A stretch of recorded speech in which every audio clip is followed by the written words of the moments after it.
A service of KIBMradio.com, the Internet's home for an all old-time radio.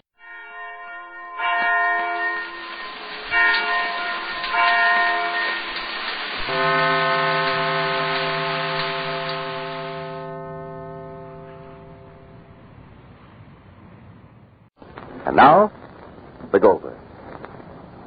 Early this morning, Sammy Goldberg got up, packed his bag, said goodbye to Carrie Bell, and walked out of Sylvia Allison's house, but not out of her life. When Sammy discovered the true character of the girl he was going to marry, how she planned and lied and maneuvered against her family and himself, he had a terrible quarrel with her. Sylvia used all her best tactics on Sammy. She went through the whole comedy of tears she's so often used with so much success. But she doesn't know yet that this time it didn't work. Meanwhile, the Goldbergs have just stopped outside a little eating place right on the outskirts of the town in which the Allisons live. The question of whether to call the Allisons or just drive in on them is being discussed by Molly and Jake. But no matter what the Goldbergs do, they're in for a surprise as big as the one they're going to give.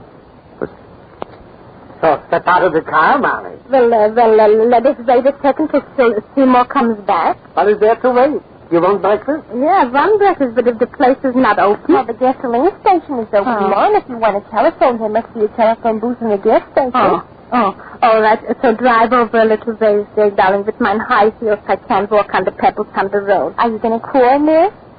Call Sammy and tell him this here. My opinion is yes. I think we should call Sammy and Mr. Allison, dear. And my opinion is that if we decided our arrival should be a surprise would it be? As you say, dear. As you say, Jake. But if it wasn't so early in the a.m. What has the a.m. got to do with it? I mean if it was p.m. Seymour's waving at us. So come, let's go. All right. The place must be open already. Come on, boy. All right. So we'll have breakfast, Jake, dear, and we'll see. And then what you decide, so we'll do. I say let it be a surprise. All right. That's the way you wanted it, and that's the way you let it be. All right. But I'm thinking, Jake, dear, that the surprise is going to be on the other foot. What do you mean? I mean, if we call, if we don't call, the biggest surprise we'll get. All the way, Jake, dear, all the way from New York, I was thinking how did Sammy change since he left us? How is this Sammy, this man, is going to be married soon? How is he different from all the Sammys we knew? Oh, Jake, darling, we knew so many Sammys. Each one was a surprise to us. And he changed each year. Each year, Sammy became different. Oh, do you remember, Jake, how surprised he was when the baby all of a sudden became a child? And the child became a boy, and then the boy became a man. And suddenly the young man is all of a sudden grown up, and he's going to have his own wife and his own life. Oh, say, darling, when it comes to surprises, you don't have to plan them. Life plans enough without... All right, Molly, all right. Don't start with the reminiscing, and don't start with the philosophy, and don't start with the Shakespeare. Come, we'll have our breakfast and eat. And if you want to call, we'll call. If you don't want to call, we won't call. All right, now, as you say, if you go. want to call, so we'll call. I say my opinion is to call, but that's okay. As the Goldbergs get out of their car, enjoying the pleasures of expectation and the delight of deciding whether their surprise should be complete, at the Allison house, Carrie Bell, the Allison maid, is the only one who knows that Sammy's gone. Poor Carrie Bell. Doesn't know exactly how to tell this to Sylvia. Doesn't know exactly what it will mean. And somehow feels part of the guilt that caused his departure. For Carrie Bell knows the whole story of Sylvia's duplicity. And as Sylvia calls her, Carrie Bell goes upstairs slowly, as if she were carrying an unexploded bomb. I'm coming, Miss Sylvia. Oh, what am I going to do? How am I going to tell her? Yes, Miss Sylvia, I'm coming.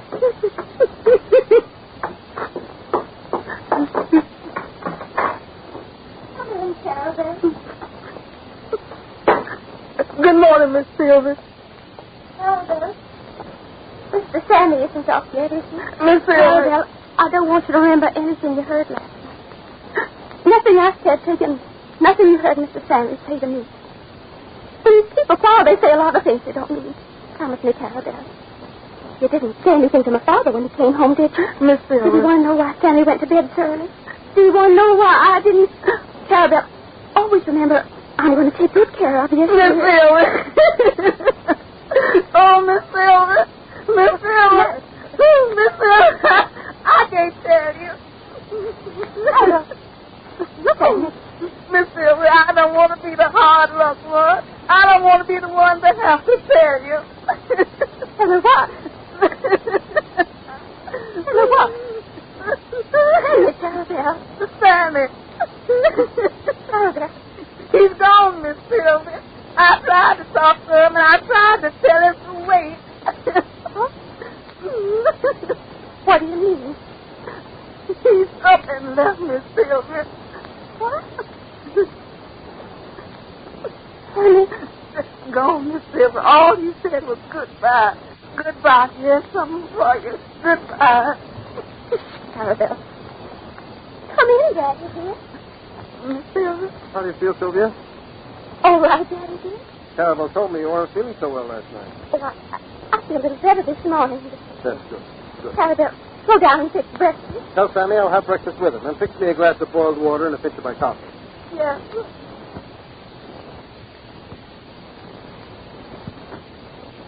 Darling. Sammy and I quarreled last night. Don't tell me a smart boy like Sammy believes Leah and Ed's lies. He did, Daddy, dear, he did. Well, he won't after I speak to him. Now, you just rest yourself and leave everything to your father, yes? Daddy. Now, I spoke to Ed yesterday. I let him know exactly what I felt and thought about this fantastic story he and Leah concocted. Now, if Leah wants to divorce Ed, that's her business, with which I am no longer concerned. The idea that she should think that you would have anything to do with it. I told him, if he was fool enough to think that I would be affected by such a fraud, then he's a bigger fool than even I thought he was. Daddy. Now, don't worry, darling. Don't worry.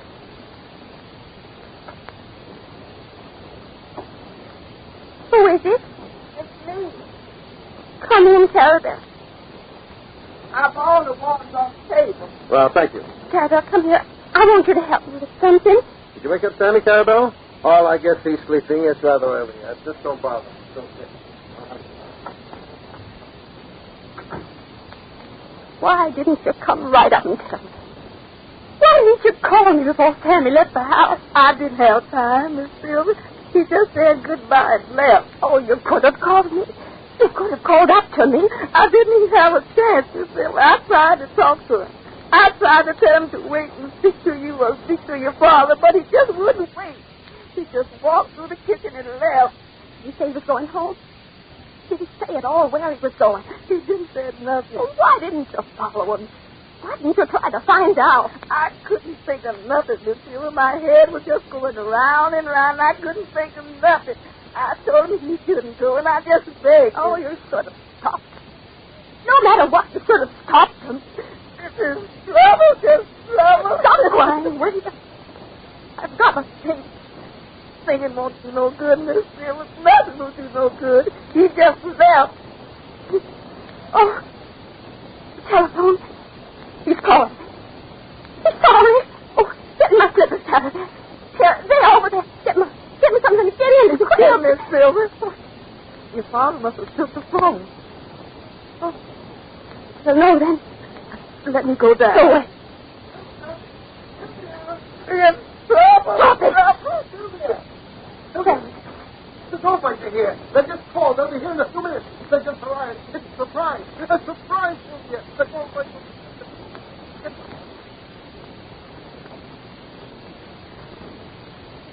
But it's going to be a greater surprise than Mr. Ellison thinks. And a terrible shock for Molly. What will Sylvia do now that Sammy's packed up and left? Be sure to listen again tomorrow to the next episode of The Goldbergs. Sylvia doesn't give up easily because she has too much to lose. This is James Fleming saying goodbye.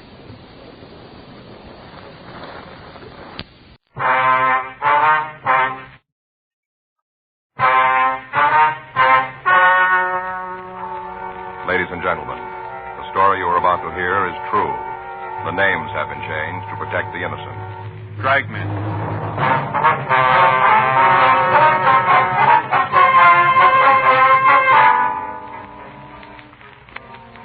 Detective Sergeant. You're assigned the homicide detail. A call comes into the office. A woman says her husband is dead. She thinks he's been murdered. Your job, investigate.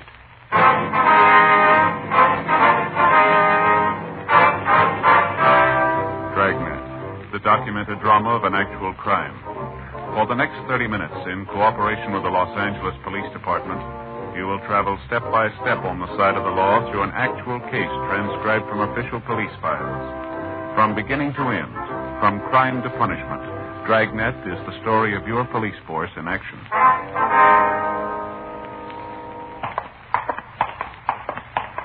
It was Wednesday, July 8th. It was sunny in Los Angeles. We were working the day watch out a homicide detail. My partner's Frank Smith. The boss is Captain Lorman. My name's Friday. It was 11:03 a.m. when we got to 906 South Norwood Street. Front door. Hi, Friday and Smith, homicide. How are you? Carly, 1F14. Hi, Carly. Mrs. Pilson, the victim's wife, is back in the bedroom. Pretty broken up about it. Uh-huh. What about the victim? Name's George Pilson, age 57. No children. Just he and his wife live here. That's about all I got. She cried so much I thought it might be better to let her rest until you got here. That's a good idea. Where's the body? In the other bedroom, I'll show you. All right. Because she felt so bad, I thought maybe she'd like me to call her doctor. Said she didn't want any. Uh-huh. Mrs. Pilson's right across the hall. Right. That's a head wound. Yeah. Looks like somebody was serious. Yeah. Now we're going to need the lab and latent prints. You want me to call him? Yeah. Better call the coroner, too, will you, please? Right. Thank you. The way he's lying here, position of his hands outside the covers, doesn't look like there was much of a struggle, does it? No. Could have been asleep when he got it, huh? Mm-hmm. Better talk to his wife, huh? Yeah.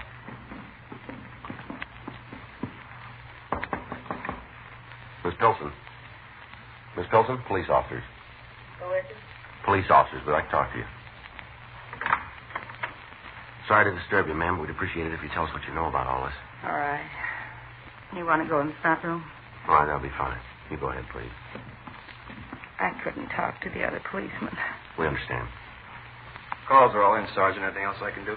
No, thanks, Carly. We'll handle it now. Right, I'll shove off. Miss Pilson, this is Frank Smith. My name's Friday. Uh-huh. How you, ma'am? This is like so many other mornings. Except nobody sat in his chair like you are, Mr. Friday. I used to sit here and it was quiet. I didn't want to disturb George's sleep. Well, and your husband usually slept during the morning hours, is that Yes. right? He worked nights at the Belden Aircraft Company. All right. Would you tell us what happened? What is it to tell? He came from shopping and found him just like he is now. Do you remember what time it was? I don't know for sure. 10:30. Somewhere around there. When did you leave the house? About the same time I usually do. I couldn't do my housework in the morning. Didn't want to disturb George. Mm-hmm.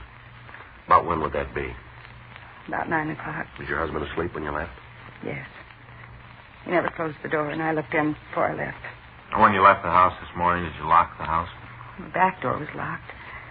Never lock the front when I'm just going to be gone for a short while. I see. It doesn't take me more than 2 hours to shop at the most. Do you know if your husband had any enemies, Miss Pilson? Well, not that I know of. He might have, but he never said anything to me about them. Hope you won't take offense, but we have to ask this. How did you and your husband get along? I guess I should have known that I'd be suspect, too. Well, we have to ask it. I know, Mr. Friday. You men are strangers. How could you know what our marriage was like? And how do you sum up 30 years in 1 or 2 sentences? Good, bad, happy, unhappy. It was all those. Mm-hmm. I don't think our life is much different than most couples. Maybe one exception. You see over there on the table? Yes, ma'am. My collection of elephants. I started collecting them as a little girl. I always thought that one day I'd have a little girl. I'd give them to her. We never had any children. Mm-hmm. So my children have been pretend. I've kept adding to the collection all these years. Each new elephant is one that my little girl or perhaps a little boy would have added. I see. I was wrong before about something I said. How's that? I said you were strangers. Yeah. You're not, really. Otherwise, I wouldn't have told you about the elephants. Yes, ma'am. Then you and your husband haven't had any quarrels recently? Usual words. Nothing serious, though. Now, there's something else we'll have to know. Yes. Do you know if any personal property is missing? Stolen, you mean? That's right. Well, I'd have to look first. What if you do that for us? Right now? Yes, ma'am. If you feel up to it, we'd appreciate it if you could. You want to know about the bedroom, too? Yes, ma'am. All right. One other thing, Miss Pilson. Yes? Was your husband in the habit of carrying large sums of money on his person, would you know? Oh, no. Usually carried some cash, but never large amounts. I see. All right. Would you like to start checking now, Miss Pilson? Do you mind if we sit a moment longer? No, it's all right. Take your time. I was just remembering how like other days this is. I'd sit here reading or maybe just looking at my elephants and thinking. Mm-hmm. It would be real quiet. Then the clock would strike 12. I'd go in, wake George.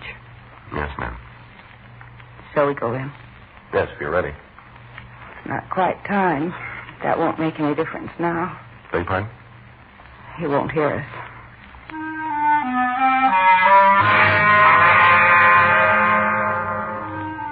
When we checked the bedroom, Miss Pilson told us her husband's watch and diamond ring were missing.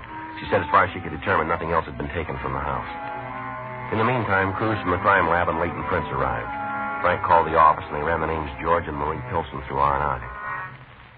They called back later to say they could find no record on either one of them. Further questioning of the victim's wife failed to give us any definite lead as to who our suspect might be. We left the home and began to question some of the neighbors.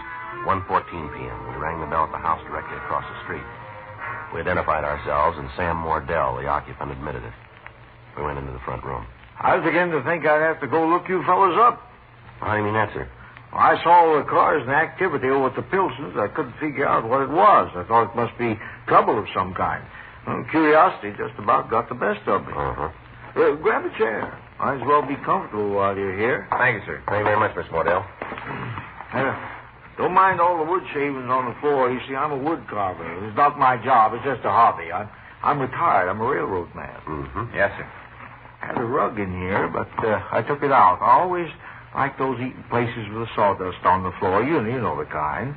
Of course, shavings aren't sawdust, but then it's easier to save them this way, too. Yes, sir. I wonder if you'd answer a few questions for us. Sure thing. Anyhow, if I keep on gabbing, I won't find out what this is all about. You go ahead and ask your questions. Thank you. Do you usually sit in that chair when you work?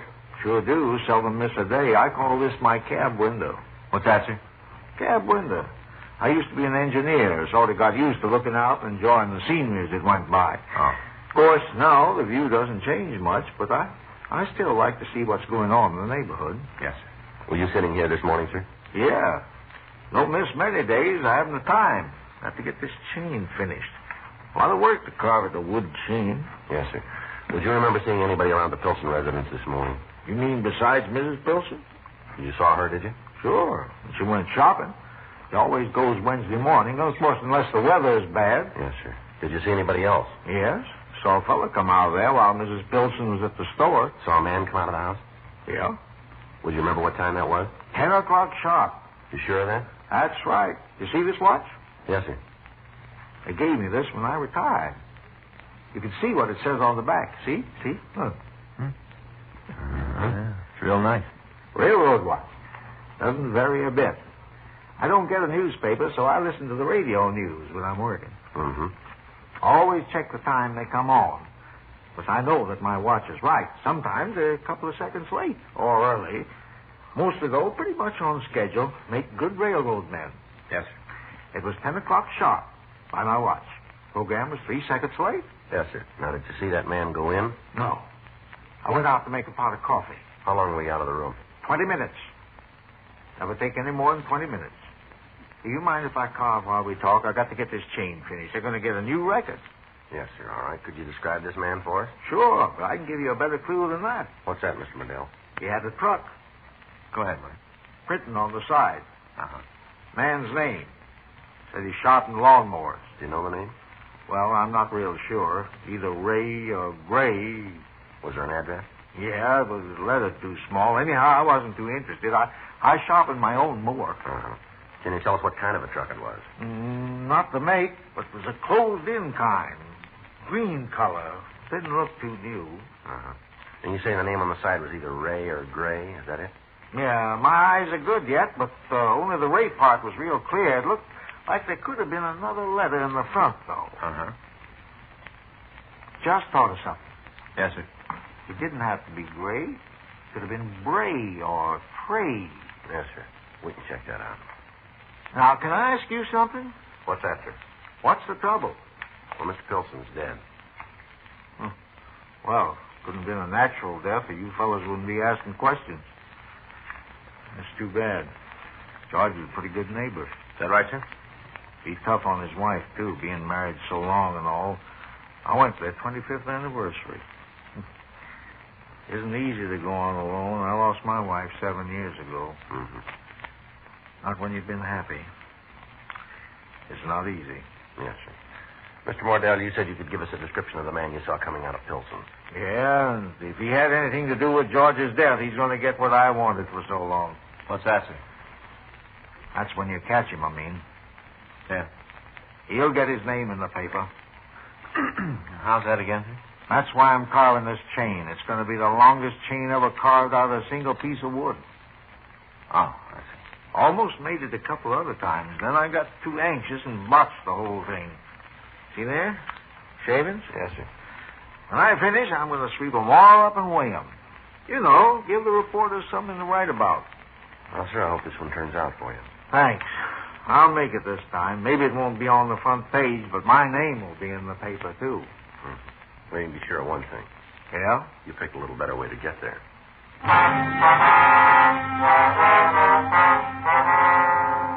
Sam Wardell gave us a description of the man that he'd seen. We called the office and got out a local broadcast, and then we went back to the Pilsen house. We found a lawnmower in the backyard. Mrs. Pilsen said her husband had sent the lawnmower out to be sharpened, but she didn't know who the man was that did the work. We checked the classified directory, and we found the name Gray's Lawnmower Service. The listing had been underlined in pencil. Frank and I drove to the address, 2604 Royal Street. It was a small shop set well back from the street. The place was locked. A clock sign on the door read, "We'll be back at," and the hand pointed to 4:30. We parked across the street and we waited. At 4:43 p.m., a man answering the description we'd been given unlocked the door and entered the shop. 4:45 p.m. Oh, hiya. Either this is perfect timing or you've been waiting for me. We're police officers. Uh-huh. Well, guess that writes off the timing part. Is your name Gray? No, it's Para. You work for a man named Gray? Uh-uh. It's my own business. I bought it from him. I see. He'd been here for some 20 years, so I just kept the name. Do you pick up and deliver in your business? Yeah? Well, then you have a truck. That's right. What kind? Panel job, Dodge. What color? Green. Look, I don't mind answering questions. I know you got a job to do, but the way I see it, this question and answer game plays better if we both know what counts and what doesn't. How about it? Well, for the time being, let's just say you called it, huh?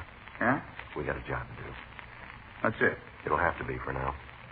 All right, I don't want to buck you guys. I got nothing to hide, but I get the same feeling when somebody won't cash a check for me. Yeah. It galls me to think I'm lined up as a bad risk. We're not accusing you of anything. Now, we'd appreciate your cooperation, but trying to keep this in mind. We'll still get what we came here for. Now, you make the choice how you want it. Okay, what are you after? Hot lawnmowers? You said you made deliveries, is that right? Yeah. Do you keep a record of the calls you make? Sure. Can we see the record? Yeah, if you want, the book's over at the desk in the drawer. I'll get it. I'll get it. What'd you expect? I was going to pull a gun out of the drawer? That's the one? Yeah. Here you are, Joe. Thanks. Are these all the calls for today? That's right. Austin, Kemper. When'd you make these calls? What time? That's right. Well, Kemper this morning, Austin this afternoon. They're the only ones you made today, huh? Yeah. Wait a minute. Let me see the book a second. Uh-huh. Isn't here. I guess I forgot to enter it. What's that? Another call I made. Where was that? On Norwood Street, 906, I think it was. Remember the name? Yeah, Pilsen. What time were you there? I'm not sure. 9:30 or so, I guess. Who'd you talk to? Nobody. Didn't see anyone around. Did you go in the house? Why? Did you? Yeah, I rang the bell a couple of times, and I knocked. Yeah. Well, I thought maybe they were in the back of the house and couldn't hear me. The door was open a little, so I walked in. Yeah. Went in the front room, called out, didn't get any answer, so I left.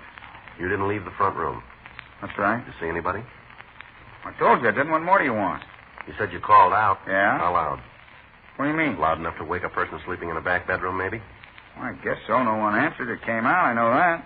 All right. Well, was there someone there when I called? That's right. Well, ask them then. I don't know what you're getting at. I walked into a house. I didn't do anything wrong there. If there was someone there, ask them. Be a little hard to do. Huh? He's dead.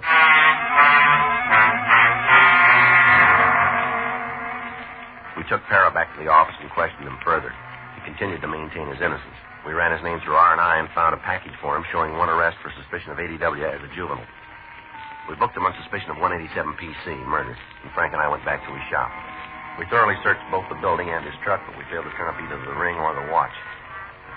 Thursday morning, Leighton Prince reported that they'd found no fingerprints in the house other than those of the victim and his wife. We got a call from Ray Pinker in the crime lab. He said that George Pilson had been beaten about the head with some type of round instrument. He also substantiated our theory that there had been a little struggle on the part of the victim. We called the county morgue, and Dr. Cephalou said he'd notify us as soon as he posted the body. 11:26 a.m. Joe? Mm-hmm. Just checking over these time elements. Yeah? Mrs. Pilson left at 9. It's gone about an hour and a half. The neighbors saw Para leave the house at 10, right? Yep. And if Mordell is right about how long he was gone from his front window, Para could have been there about 20 minutes. That's the way it checks out. Well, give him enough time, don't you think? Well, we still got to figure maybe he's telling us the truth. Yeah. And if he is, that gives us several possibilities. When Pilson didn't answer, maybe it's because he couldn't. Yeah, I see what you mean. I got it. Homicide Friday. Yeah. It was, wasn't it? Yeah. I see. Right. See you right over. It's Doc Cephalou who just finished posting the body. Yeah? It's possible that Pilson wasn't killed by the head blows. What do you mean? Might have been dead before he was hit.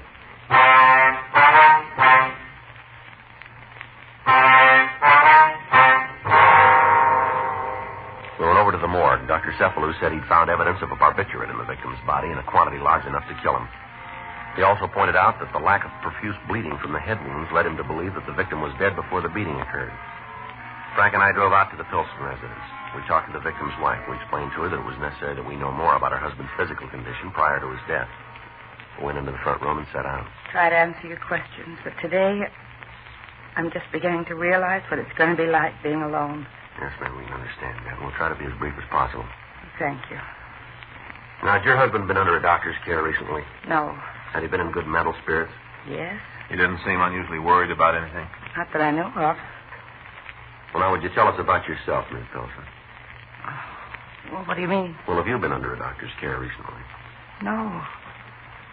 What has all this to do with my husband's death? Well, we'd like to know if there would be any reason for you or your husband to have a prescription for a strong barbiturate in the house. A what? A sedative, ma'am. You mean to make you sleep? That's right. No. We did never use them. Then you haven't had any in the house recently? Well, I haven't. I don't think George did. Would it be possible that your husband could have used a barbiturate and you didn't know about it? Yes. But if he did, I'm sure he'd have told me. We didn't have secrets from each other. I see. I'll get it. All right. Oh, Marie, you poor thing. I just got back and heard the terrible news and came right over. Thank you, Lydia. You come back later. Well, sure, dear. Is there anything I can do for you? Lady, but I can't talk now. All right, Marie. Are the police again? Yes. So won't you come back later? Have you told them? Yes. You told them what George tried to do? Yes. Excuse me, ma'am. Couldn't help overhearing your conversation. Oh, you're the policeman? That's right. Yes, ma'am. I'm Marie's neighbor. Yes, we understand. What did you mean about Mr. Pilson trying to do something? Well, she didn't mean anything. She was just talking. Now, let's let her tell it, shall we? Maybe I shouldn't have said anything. What did you mean, ma'am? Maybe it's not important. Why don't you tell us anyway? George tried to kill Marie.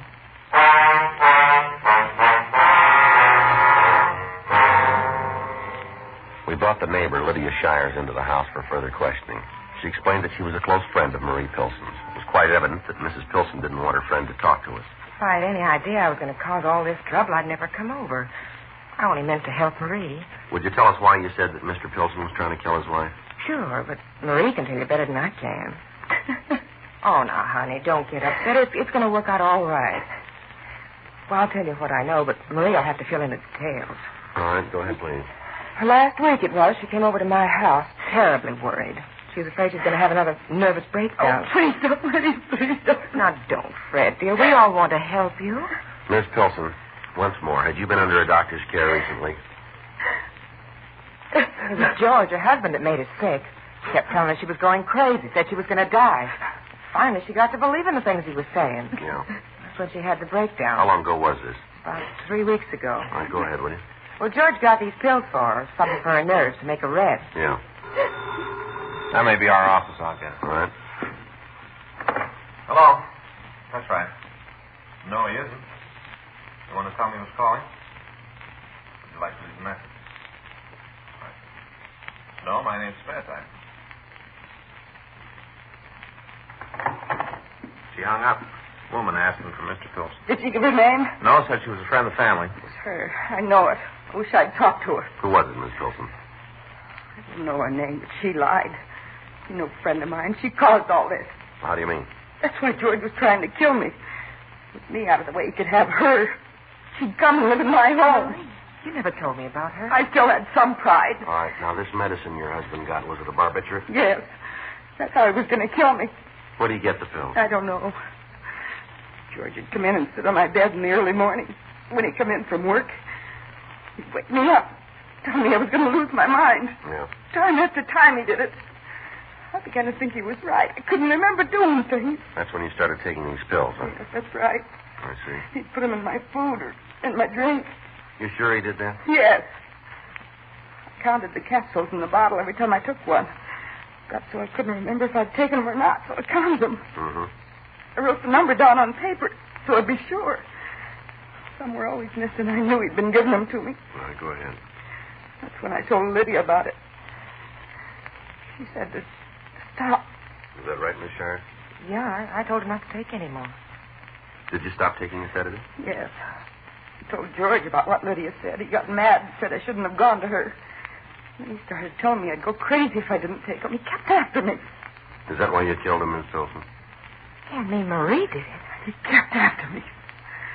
I knew he was trying to get rid of me. He'd stay out all night when he wasn't working. Did he tell you about the other woman? No, he didn't have to. I knew. A couple of times she called here. I answered the phone. When she heard my voice, she hung up. So you gave him the pills you'd been taking, is that it? To make him sleep. I always had a sandwich when he came home from work. I fixed it before I went to bed. When'd you strike him? When I came home from the market, I suppose. You'll want the weapon, won't you? Yeah, I'm watching the ring, too. All right. Marie, how could you do it? Had to be. He was going to kill me. She was going to live at my home with my children. Lydia. Yeah. I want you to take my family. What? My elephants. I want you to have them. All right, Marie. Do you want to tell us where the weapon is, Miss Pilson? All right. I didn't believe George, that he was telling the truth. Yeah. He told me this would happen. What's that? He said I was crazy.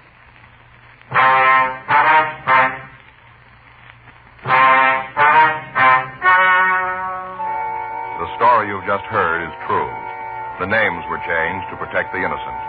On November 3rd, trial was held in Department 97, Superior Court of the State of California, in and for the County of Los Angeles.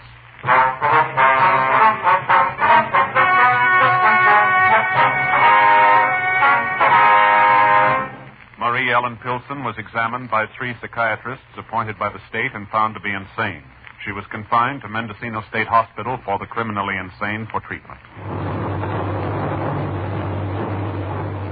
You have just heard Dragnet, the authentic story, your police force in action, and starring Jack Webb, a presentation of the United States Armed Forces Radio Service.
presents The Bob Hope Show, transcribed direct from Hollywood with Les Brown and his band of renown. For Jell-O, yours truly, Bill Goodwin. Our singing star, Margaret Whiting. Our special guest, Jack Webb. And here he is, Bob Hope.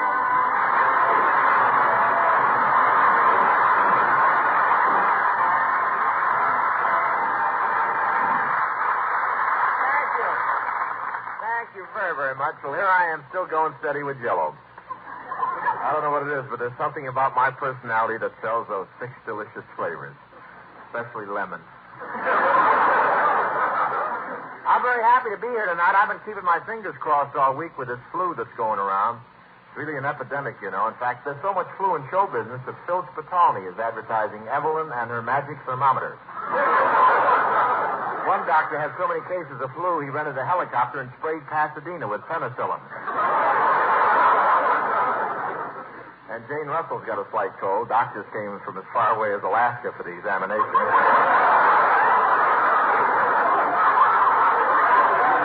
I was right there with my stethoscope. I was hoping for a quarantine. And, you know, everyone thought Marie Wilson had the flu because she brought a couple of handkerchiefs with her to the studio. But it turned out they were her costume. She gets the flu now, she's really in trouble.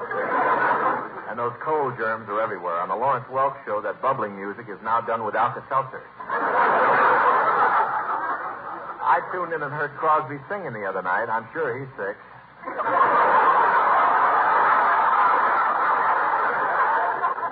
And people are staying home on account of this epidemic. There's so few cars in the streets, it disrupted traffic on Sunset Boulevard. To have an accident now, you have to make an appointment. And I hear that Phil Harris is flat on his back. Of course, with Phil, that doesn't necessarily mean anything.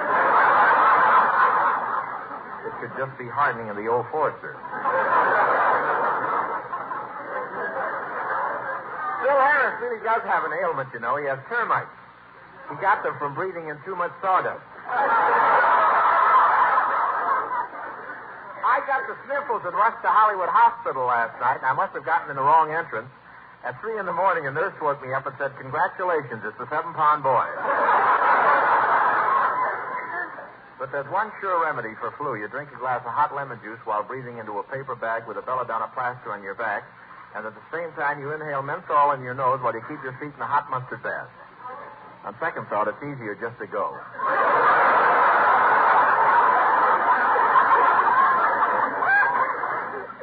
My doctor told me to be very careful during this outbreak. He said to avoid everything that might pass germs from one person to another, even money. So I took his advice. I went out to Santa Anita. Going to Santa Anita is rough. It takes so much out of me.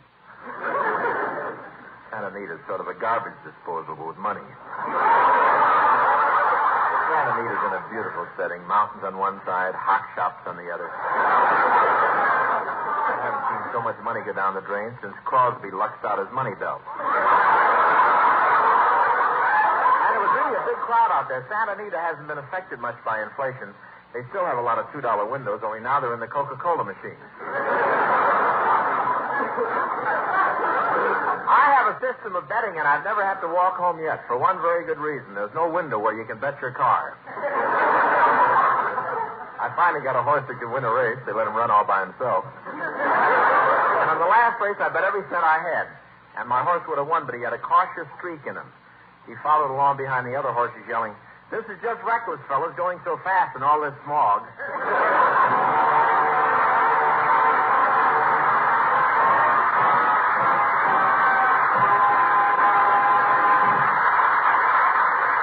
Don McNeil. Say, Bill. Yes, Bob. Bill, what's that string tied around your finger for? String? What string? Oh, you mean this one here? That's to remind me to ask the folks in the audience a question. Oh, what's the question? I've forgotten. Would it have anything to do with Jell-O? It's about Jell-O. Well, who cares about getting their paycheck this week? Who cares about Jell-O? Everybody cares about Jell-O, Bob, and I'll tell you something that folks like extra special. And that's those wonderful Jell-O salads. Which reminds me of my question. And that is? Folks, have you served a Jell-O salad? Now we're going. Have you served a Jell-O salad lately? If you haven't, your family is missing out on a real meal snapper-upper. Real meal snapper-upper? Yeah. Bill, what kind of language is that? What you mean is that the crisp, refreshing flavor of a shimmering Jell-O salad is just the thing to add that piquant, delicate touch that transforms a run-of-the-mill dinner into a gourmet's delight.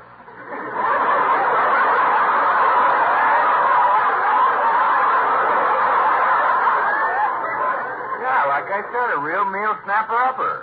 And, folks, the Jell-O salad helps you avoid that last-minute rush at mealtime. Make it in the morning, set it in the refrigerator, and forget about it. And then when dinner time rolls around, there's no fuss or bother required.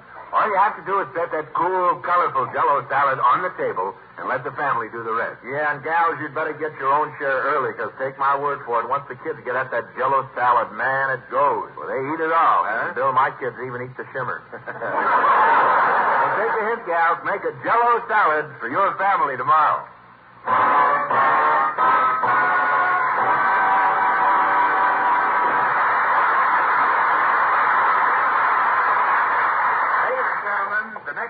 You hear will be that of Jack Webb, star of Chesterfield's great radio and television series Dragnet.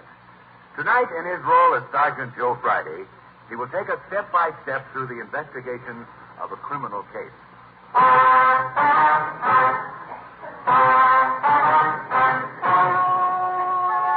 It was Monday, January 20th. It was cool in Los Angeles, topcoat weather. I was working a day watch on a homicide. My name's Friday. The boss, Captain Kresnik, told me to expect a new partner. I don't know too much about this officer. He's just been transferred to the detective division. Supposed to be a hot shot. We'll see. 9:40 a.m. The door opened. Anyone for criminals? Who are you? I'm Officer Hope. Captain Kresnik told me to report here. Are you Sergeant Friday? That's right. Well, we're detectives. Let's catch a crook.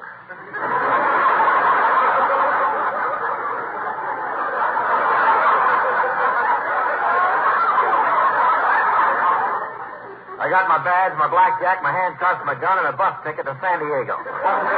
Bus ticket to San Diego? Yeah, in case of trouble, I'll go there till it blows over. All right, sit down, Hope. Let's get acquainted. Okay. You know something? You look a lot like Bob Hope. I can't help it. I was in an accident. Now, it's a pretty fair patch-up job. Hope, where you been working in the department? I was in uniform in the traffic detail. That's all. I was pretty good at it, too. I handed out 3,000 parking tickets a day. 3,000 a day? How could you do that? I put the tickets on the cars before they left the factory.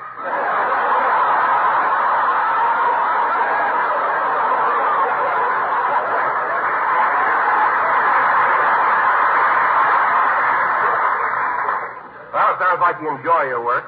Yeah, I love being in the force. I've always been a cop. Always? Sure, the day I was born, the doctor slapped me, and I arrested him for assault and battery. Well, now you're in the detective division. Yeah, and I figure I ought to do pretty good. I can smell a crime a mile away. Yeah, well, you sure got the equipment. Think so. Hope you might as well start learning about your new assignment. Okay, Sergeant. Now, in the police department, they refer to the detective division as the brains. The brains, huh? Yeah. How come you got transferred? Well, it was kind of a reward. You see, I caught that bank bandit, Grandma. No kidding. How'd you swing that? Well, I found out she was hanging around a certain bar, so I went in there and slipped a Mickey in her Lydia Pinkham.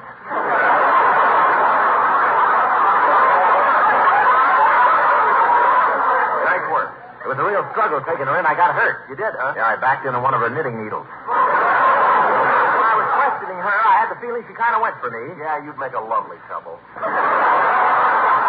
Well, I'm all through with romance. What's the matter, no girlfriend? I had a girl, went steady with her. For 3 years, we were never out of each other's sight. In love? No, I lost the keys of the handcuffs. Look, Friday, what are we sitting around here for? Let's get on a case. Let's go somewhere and snoop. All right, take it easy. You'll get your chance. I'm ready to. I've been practicing my jujitsu. Pretty good at it, huh? Good, I'm perfect. I even invented a jujitsu hold of my own. It's unbeatable. No matter what you try to do to me, I can throw you over my head right into that corner. Go ahead, make a pass at me. I'll show you. Okay, here I come.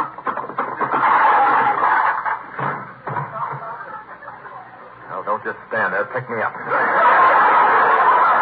Now, you listen, Hope. I don't mind you being a beaver, but there are a couple of things. I'll get it. Homicide Friday. Yeah. Yeah. How long ago? Yeah. Okay, got it. What is it? Guy just been found dead. 16 Conway Street. Looks like murder. Let's go.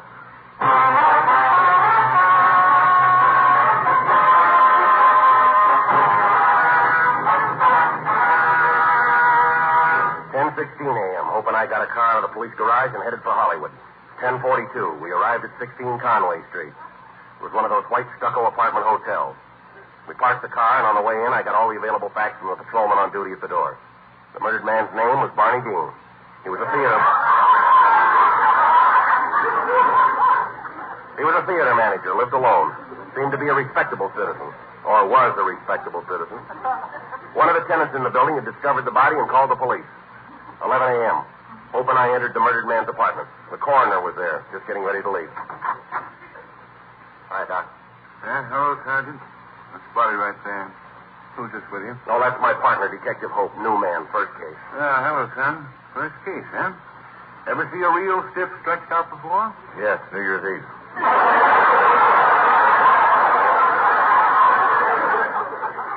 Who was it? Who was it? Me. Say, Doc, you any idea of the cause of death?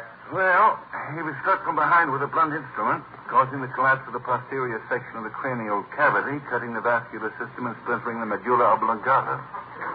I'd like to see the Blue Cross plan fix that.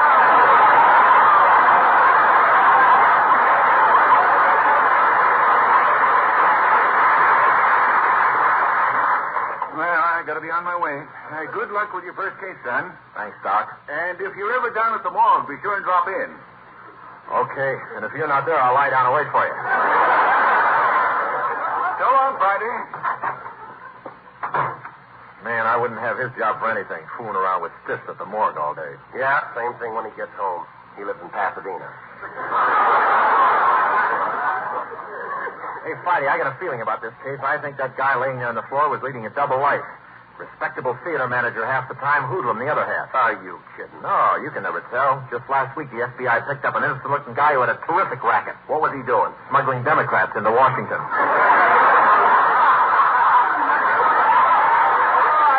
Friday, sorry. Sometimes my sense of humor almost gets away from me. Yeah, well, you can't blame us for trying.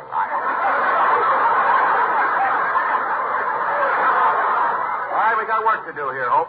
Grab this tape measure and take some measurements. I'll write them down. Right. Here we go. Distance from body to floor, 11 feet. 11 feet.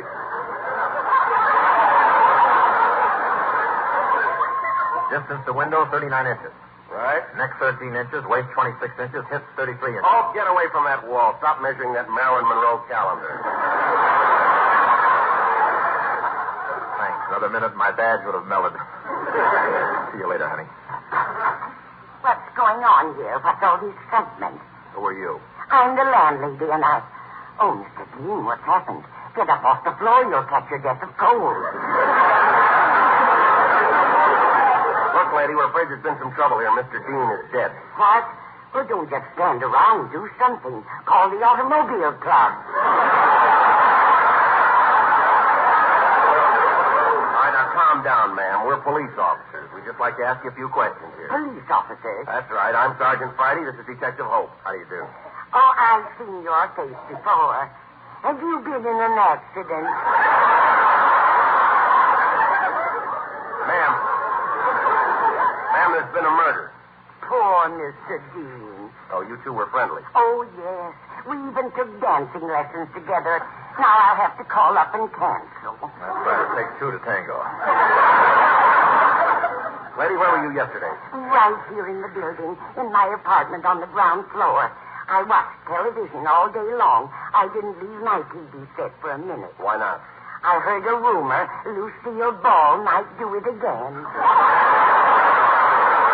Look, lady, how does it happen you weren't here when Mr. Dean's body was discovered? I was out doing my shopping. Shopping, eh? Yes. I bought eggs, butter, milk, bread, and, of course, Jell-O. All right, what do you mean, of course, Jell-O? Why, now's the time for Jell-O. It's America's favorite dessert.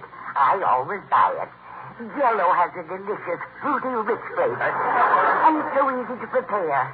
Oh, goodness me, nobody should be without it. I'm never without it. I sleep with my head between two bowls of Jell-O. Just lie there all night long, quivering. All right, I'll handle this, Hope. Okay, Friday.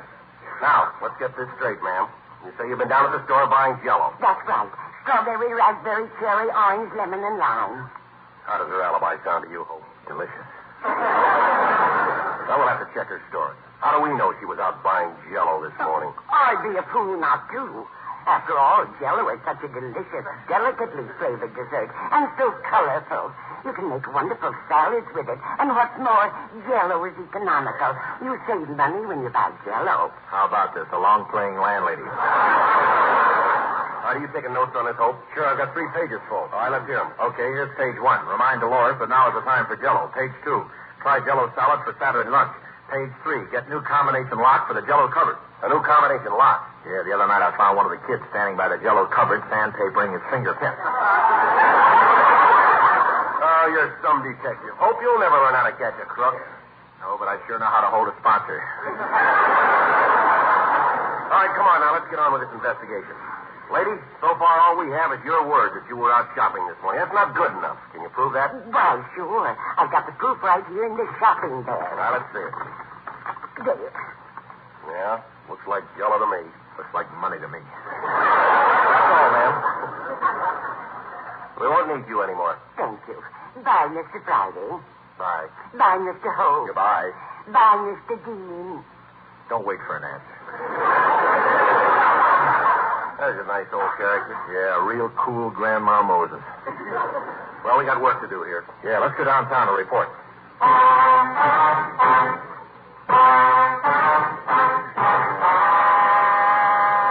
January 25th. 5 days went by. No break at all. Every decent lead washed out. 1 p.m. Captain Detective Kresnick sent for us. Hope and I walked down the hall to his office. Well, looks like we're stuck. Yeah. Tough case. Yeah. Develop anything in those runs you made over at the lab? Not much. I processed the M.O. of the DOA without getting a make. Then I ran a 184 through the LP file and tried for a COA on the PD. What does that mean? I was hoping you knew.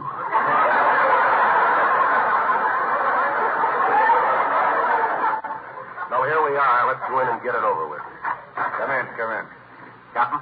Well, Friday, Hope, what about it? 5 days have gone by, you haven't made any progress. Well, this case is a Lulu. Not one decent lead. Well, there was some evidence. What about the fingerprints found on the scene? They turned out to be Officer Hope's, sir. There were some footprints. Officer Hope's, too, sir. And a handkerchief. Officer Hope. Well, what about the pretty blonde girl in the silk wrapper across the hall? Well, I'm not on duty all the time, you know. Well, we'll keep trying, Captain. Just give us a few more days. We'll break the case. We've got to have action. The pressure's on. Yes, sir? The mayor's on the commissioner's neck, the commissioner's on the chief's neck, and the chief's on my neck. If the top man can juggle, it's a wonderful act. All right, let's go, Hope.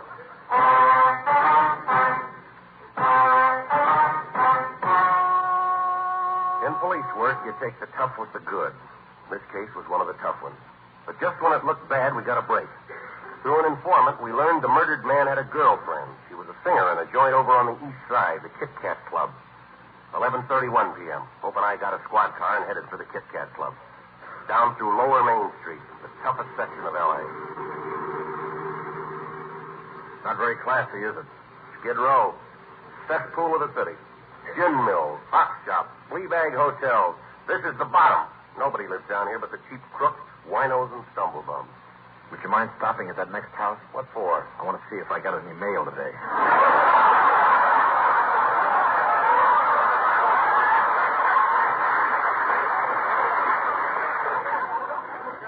You know, I wouldn't be surprised if you weren't kidding. I can always tell a wino by the way he walks on his heels. Careful or I'll breathe on you. But I really did live in a tough section like this when I was a kid. I'd be a member of a gang of pickpockets right now, except my mother wouldn't let me join. But you were smart to listen to her. I had to. She was the boss of the mob. There's the place in the corner, the Kit Kat Club.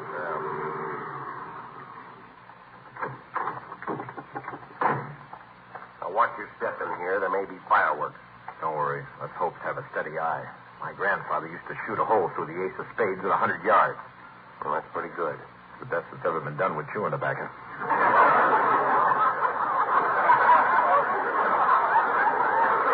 All right, here's the door. You go first. You're the sergeant. You go first. All right, come on. Hey, mister, you the manager of this place? That's right. What? Oh, Officers, so step up to the bar. I'll pour you boys a drink. Oh, no, thanks. No, thanks. No, thanks. Well, just a little one.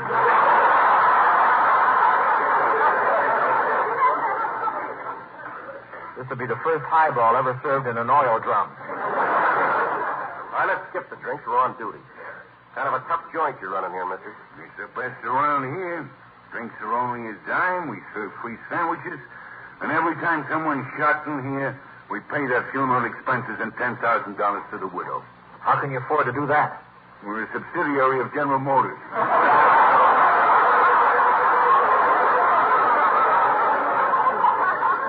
Now, look, we want to talk to a girl you got working here. Your singer.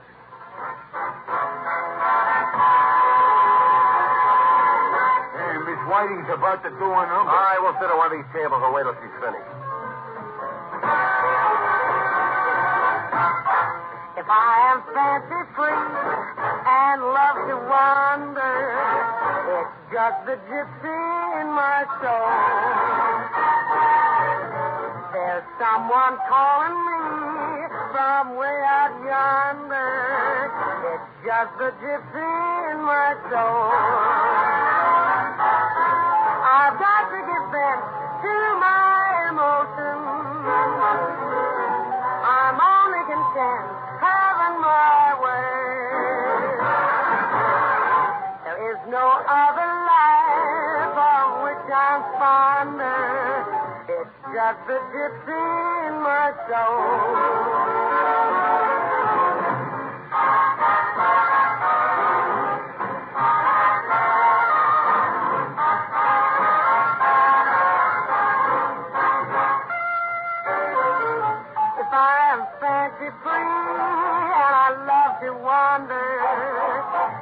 Just the gypsy in my soul.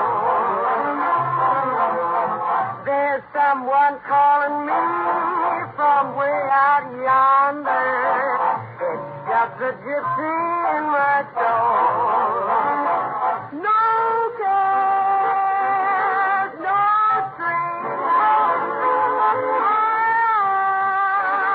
It's gonna have wings.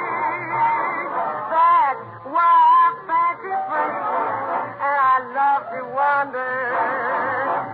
just the gypsy in my soul, in my soul. It's just the gypsy in my soul.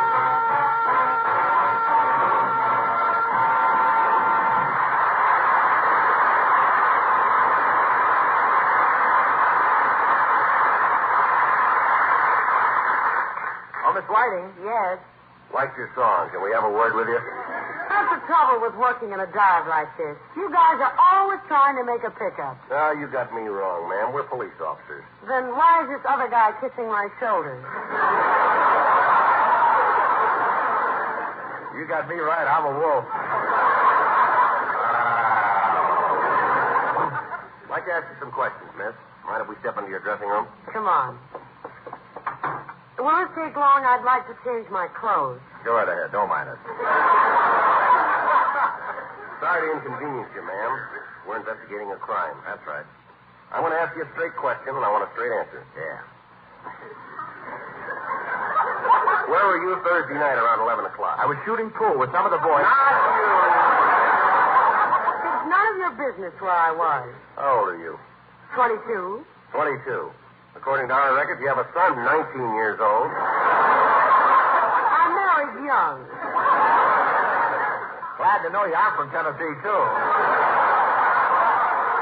Well, I don't know what this is all about, but I assure you I have nothing to do with it. Oh, yeah, I wish I could believe that, sister. You got a record as long as my arm. In 1946, you were arrested for rolling a drunk.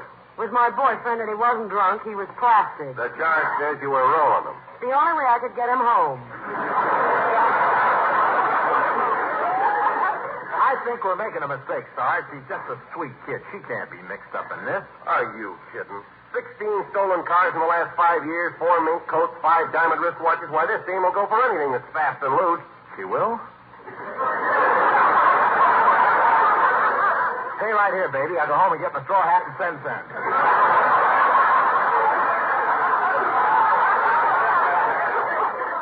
Now, you listen, sister.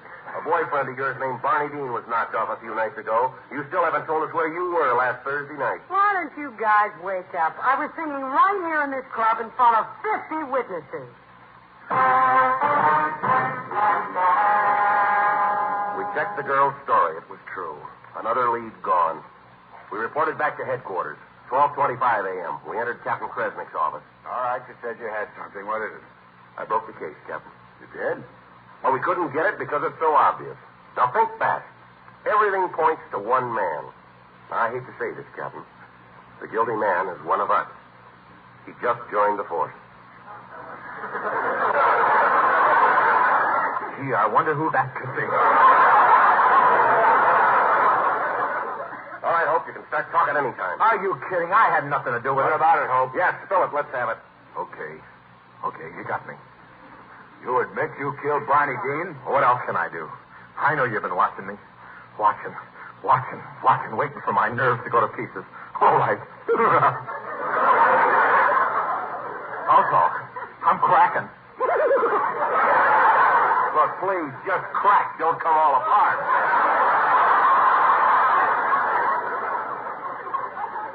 Sorry, I didn't mean to be messy. Hope, how did you know Barney Dean? Well, he was the manager of the Paramount Theater where our new picture, The Road to Valley, is playing. I have to kill him. Why? Because he did a terrible thing. What? He did a horrible thing. Well, what was it? An awful, unforgivable thing. He deserved to die. Oh, stop this, Hope. What did he do? On the marquee of his theater, he put Crosby's name ahead of mine.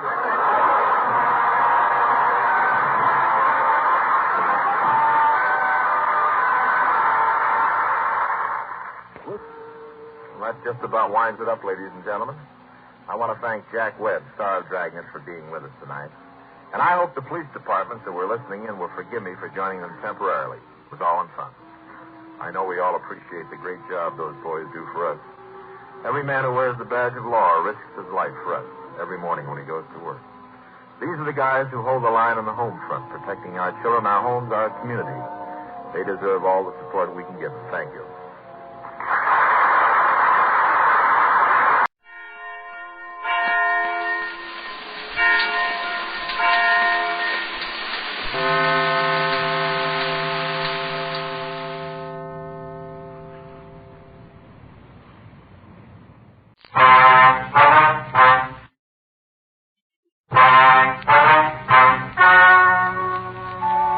Ladies and gentlemen, the story you are about to hear is true. The names have been changed to protect the innocent. Dragnet.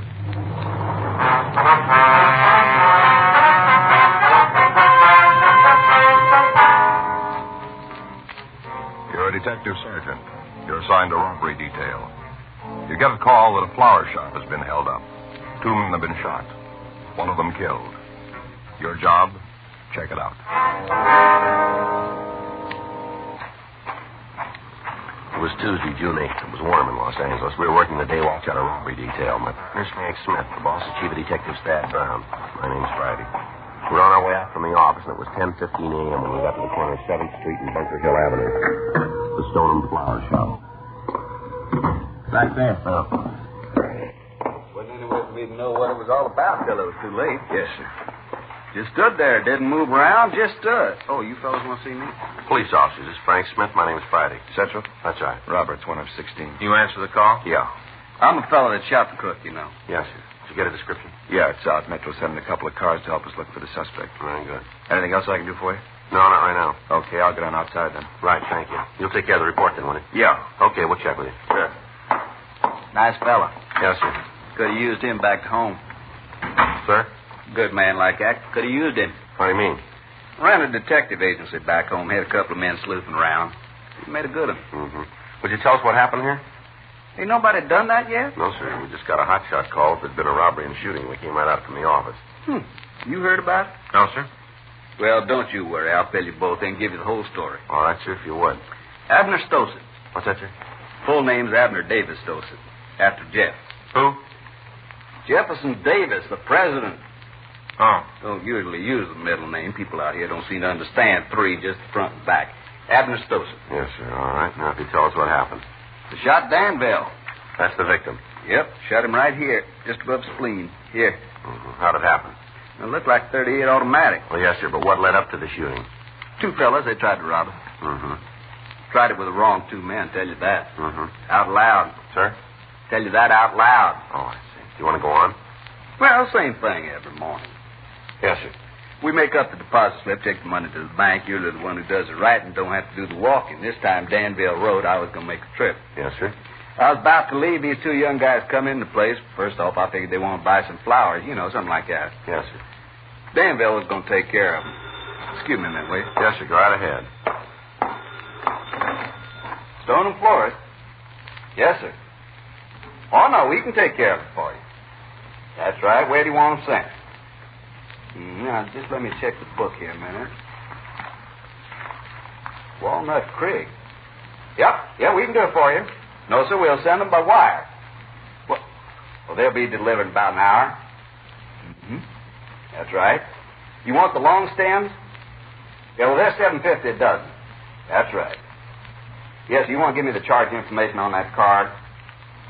Yes, sir. And how do you spell that? Mm-hmm. Yes, sir, the number? No, sir, the one on the lower right. Yeah, it's 726. All right, is there a message? Mm-hmm. No, not at all, sir. I think it's real pretty. Yeah. No, they'll put the card in. We just wire the order. They'll be very nice. Yes, sir. Thank you. Call us again. That's right. Bye. Got to send some roses up to Walnut Creek. Birthday for a girl named Irma. Mm-hmm. Wonder if we get back to what happened here. Oh, yeah. Well, these 2 fellas came in. They just stood there with their feet kind of spread out like they just got off a boat, Stood there, just looked around. Was there anybody else in the store? Just Danville and me. I see. What'd the men say to you? Only one of them talked, the dark one. He asked me if there's anybody in the back at workroom back there. I told him there wasn't, and that's when he showed me the pistol. Stood there in high cotton, waving it around, told me to hand over the bag of money. Were you carrying it at the time? I told you that before. I was on my way to the bank. Sir. Danville wrote the slip I was going to the bank. I understand. Now, what did he say when he showed you the gun? Said it was a stick-up. Do you remember his exact words? I'm kind of fast for me. Let me see. I think it was, don't try anything. It's a stick-up, like that he said it. I see. Now, how'd the shooting start? Well, Danville said he wasn't going to have no kid talk to him like that. He reached out, took a swing at the kid, a real roundhouse. Mm-hmm. Dark kid ducked back, pulled the trigger, shot Danville right here. Spleen. Dropped like a rock. Mm-hmm. I pulled out my gun and started shooting. You always carry a gun? When I'm going to the bank, you never know what's going to happen. You have a permit? It's against the law to carry a gun without permission, ain't it? Yes. Well, then I got it. After you pulled your gun, what happened? I shot. Yeah, I can understand that. Shot right at the dark fellow. Mm-hmm. You hit him? I don't often miss. I see. Hit him 3 times. Here in the chest. Mm-hmm. What was the other man doing while this was happening? He pulled out a gun, too, and the balloon went up. Bullets flying all over the place. Yeah. Then both of them took off, run out of the place. I followed them. Mm-hmm. Got to the door. The dark one turned around. Going to shoot at me again. Uh-huh. Didn't move fast enough. I pulled the trigger, hit him right in the middle of the chest, went down like a dropped duck egg. What about the other one? He started running down the street. I guess about the only thing he was wanting was to get away. Yeah. Took 2 shots at him while he was running. I blazed away. Only had 2 more bullets in the gun. I gave them both to him. You hit him? Yeah, at least once, because I saw him jerk. It might have been both times. He kept running, though. What'd you do then? I come back in here, see what I could do for Danville, made him as comfortable as I could, and then I called the police. All right. He came sliding up and took out after the fellow that got away. The ambulance came and picked up Danville and the other guy. Yes, sir. Now, what if you could give us the description of the man who got away? Yeah. Guess. I'll call Georgia Street and check on the other suspect. That ain't going to do no good. What? You don't have to inquire about him. He's dead. You're sure about that? Son, I know when somebody's dead. Yes, sir. I hit that fella 4 times in the chest with a .44. I saw him drop. About as much life as a sack of cornmeal. He was dead. I'll check anyway. All right. Yeah, sure sorry. What are you sorry about? I say it's a real sorry that you can't work with that other young fellow that was in here. You know, the one in uniform. He was a bright boy. Mm-hmm. This fella here, he couldn't even fill out an application for our agency. Would you give us the description? First line. I beg your pardon? I say he wouldn't even be able to fill out the first line. Didn't know who Jeff Davis was. Hard to believe. Yeah, now about that description? Well, a fellow was about your height, weighed in maybe 150, around there. Mm-hmm. He had light hair, lighter at the top and down by his head like it was bleached in the sun. Any marks or scars? No, nothing that stand out. He had a kind of a flat face. What about his clothes? White shirt, kind of tan pants, carrying a leather jacket with the fur around the collar. Yeah, I know what you mean. Both of them had those. Was there anything in the way they talked? An accent, maybe? No, just North talk. I can't tell the difference much of the time. Mm-hmm. Would you know the man if you saw him again? You bet I would. Just stand him up in front of me and I'll lay it on, point him right out. Mm-hmm. What'd you find out? I talked to the hospital, Joe. Yeah? Are you sure you hit one of the suspects, mister? Positive. And he was on the sidewalk. Saw him hit and die. What's the matter? Well, the ambulance only brought in one person. Yeah. The dead man's gone.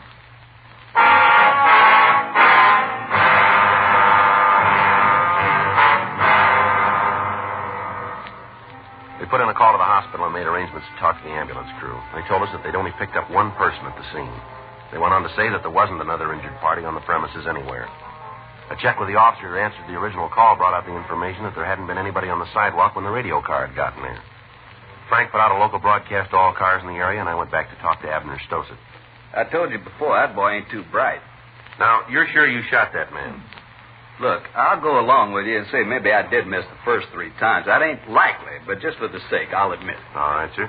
But I know I hit him outside. I was closer to him than I am to you. Ain't nobody could miss that close. All right. Come on outside. Take a look at the sidewalk. You tell me if it's my imagination. All right, fine.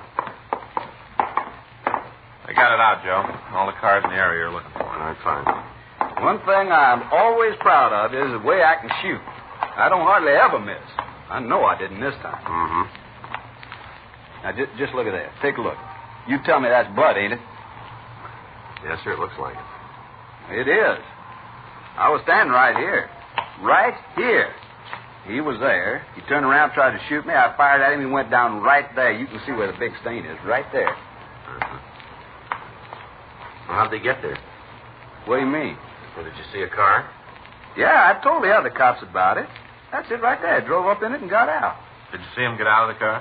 Yeah, I was just leaving the store, and I saw him right after they come in the store. All right, you want to check the car? Yeah. Now, don't go touching it. The cop said not to. Mm-hmm. Was there anybody else who saw the man on the sidewalk? You mean besides me? That's right. Not that I know of. As soon as I emptied my gun at the blonde fella, I went back in the store. I stayed there till the police car pulled up. Mm-hmm. Not more than 3, maybe 4 minutes. Yes, sir. Not more. But I'm telling you, he was right here. Lying there, and he was dead. Mm-hmm. Crime lab's on the way out to check the car. Mm-hmm. Well, looks like the suspect might have gotten up and walked away, doesn't it? If he did, then it's really one for the books. Trail of bloodstains here. Yeah. Never nothing like this happened back home. Back there, when you shoot somebody, he's got the courtesy to stay shot. Trail stops. Mm. Let's check over there and see if we can pick it up. Yeah.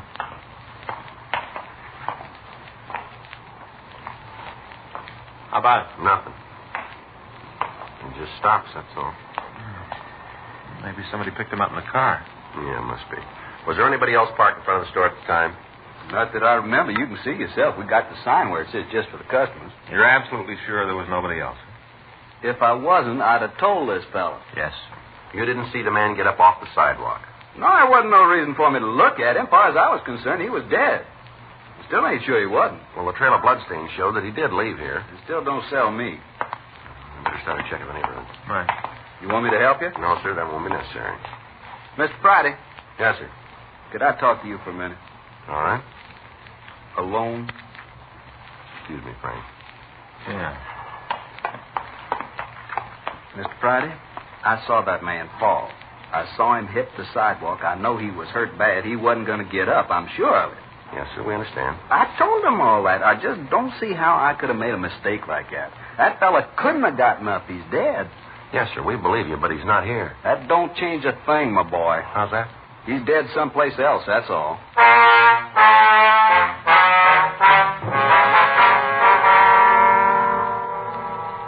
An immediate search was started of all buildings in the area.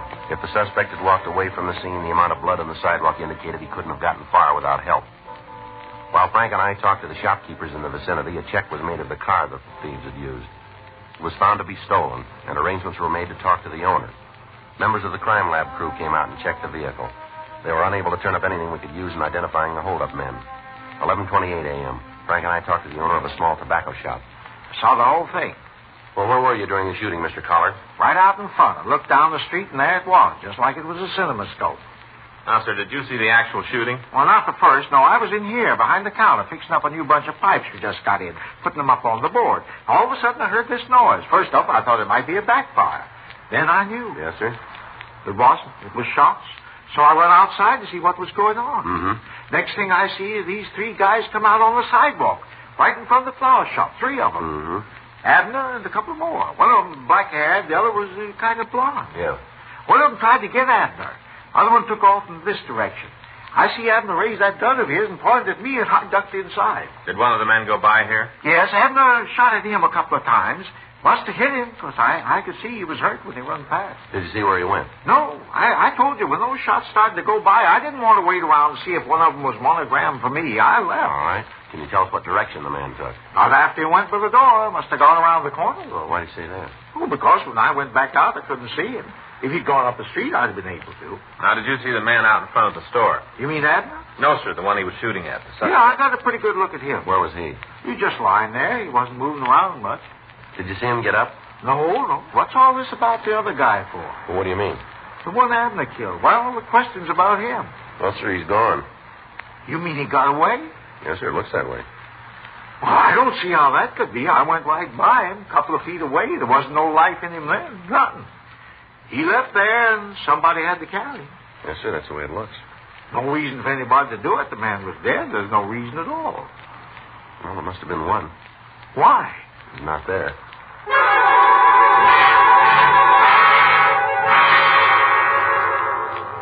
Frank and I checked out the rest of the neighborhood, but we failed to turn up any information. None of the shopkeepers in the vicinity had seen where the blonde hold-up man had gone. All of them who had seen the man on the sidewalk were willing to testify that he was dead. Yet the physical evidence at the scene indicated that he'd gotten up under his own power and walked away carrying 4 bullets in his chest. 2:40 p.m. Frank and I returned to our car and began to cruise the streets in the area. 3:15 p.m. Well, it doesn't look like we're going to find him. Well, Frankie's got to be here someplace. Unless somebody picked him up. Yeah, it's possible. Yeah. Fellow on the bench over there, you see him? Oh, yeah. Waiting for the bus. He was there when we went by before. Take it easy when you pass him this time. All right. Better pull over. Yeah. Matches the description. Uh-huh. Looks like bloodstains on his shirt from here. It sure does. Fits him good. All right. You cover him from that side. I'll go this way. Right. Joe, he's got a gun. Joe, you all right? Yeah, thanks to this mailbox. I saw him pull a gun. Thought sure he got you. Well, he didn't miss by much. Well, we better check him. Yeah. I hit him twice, Joe. Take it easy. He's dead. There wasn't anything I could do. It was you or him. Puts us in a corner. Yeah. He was our lead to the other suspect.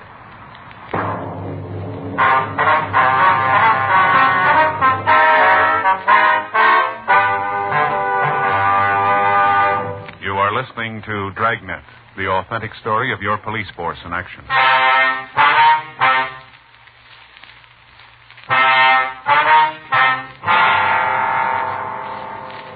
The coroner came out and removed the body. The victim was identified as Jeffrey Burnham, age 27. From his package, we found that he'd been arrested several times on charges of armed robbery and that he'd served 1 term in San Quentin. Abner Stossett identified him positively as one of the hold-up men.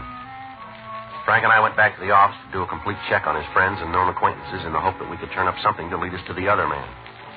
The search for the dark suspect was continued during the night without result. The next morning, we met with Lieutenant Stoner, and we made arrangements for additional men to aid us in checking out the list that we'd made on Burnham's friends. 8:47 a.m. You ready? Yeah, let's go. I get it. Robbery Friday. Yes, sir. Right away. Yes, sir. Bye. The victim, Abner Stossett. Yeah? Says he came across something this morning. What was it? Should tell us who the missing man is.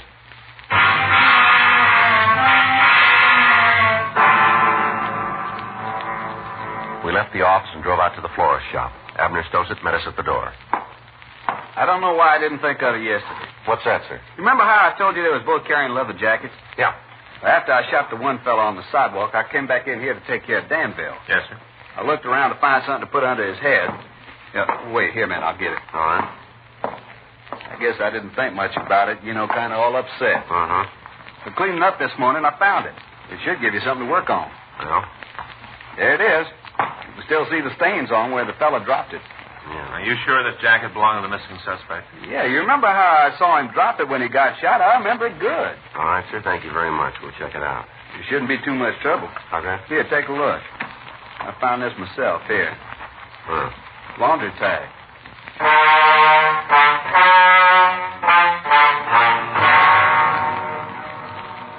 We took the jacket over to the crime lab. Lieutenant Lee Jones started to check through his records for the name of the cleaner that had serviced the garment. Frank and I went back to the office and talked with Officers O'Donnell and Gerber. They told us that the list of the suspect's friends had been checked without result.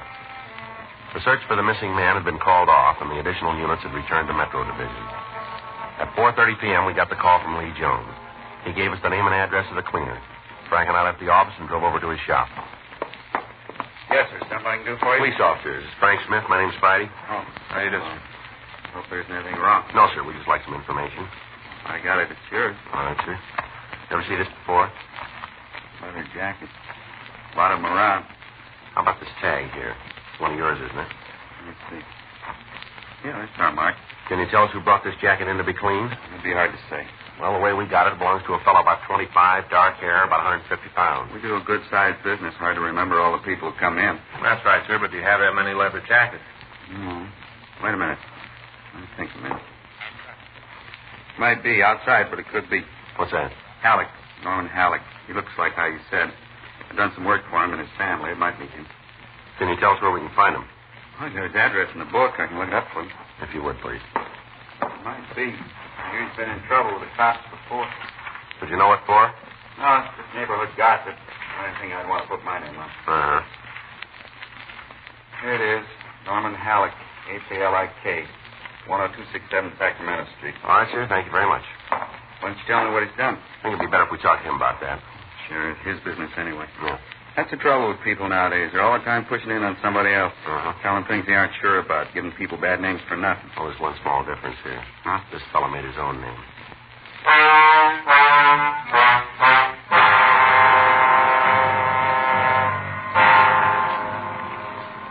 We got Halleck's address, and we drove back to the office. We checked the name through R&I and found that he had several arrests for robbery and one for assault with a deadly weapon. We pulled his mugshot and drove out to see the victim, Abner Stossett. No, that ain't him. No. No. Wait a minute. Here he is. You sure, are you? Yeah, I think so. Let me see that again. Go ahead. Eyes are the same. Hair's a little shorter. No, it doesn't make any difference. Sir? That's the man.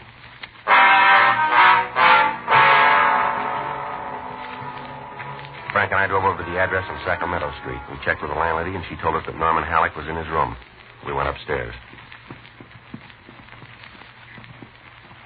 Should be it.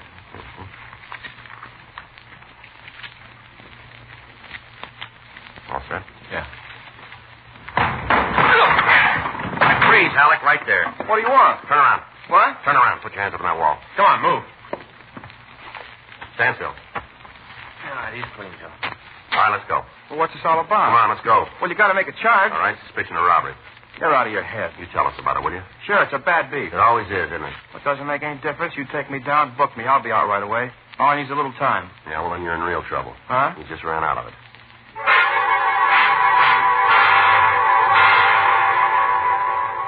We searched the suspect's room, but we failed to find anything to further tie him in with the robbery shooting. He was taken to the city hall where Frank and I talked to him in the interrogation room. How about it? Does that jacket belong to you? I don't know. Cleaner says it does. Well, a lot of leather jackets. How's he know this one's mine? All right, Halleck. Now, come on. We got you made, and you know it. I told you before, this is a bad beat. You're going to save yourself a lot of time if you cop out. I'm glad to help, but I can't give you anything. Where were you yesterday? Home. Anybody to back that up? Yeah. Well, then you can come up with the names. Sure, all you need. You know a Jeffrey Burnham? Burnham? B-U-R-N-H-A-M. I know a lot of people. I might know. All right, now, this is a simple question. Just give us an answer, will you? You put it like that, I gotta say no. Stand up. Hmm? Nothing wrong with your ears. Stand up. All right, now what? Take off your coat. What? Your coat, take it off. Guys are going straight up. All right, now what? Take your shirt off. Huh? Come on. It's simple. Take the shirt off, will you, fella? I put the third degree out. You gonna freeze me to death? Come on, move. All right, now what? Turn around. When do you turn on the blue light? Frank. Yeah. All right, you can put your clothes on and sit down, Halleck. Come on. Yeah. You stay there, Halleck. Well, what do you think? He looked awful good for a while, didn't he?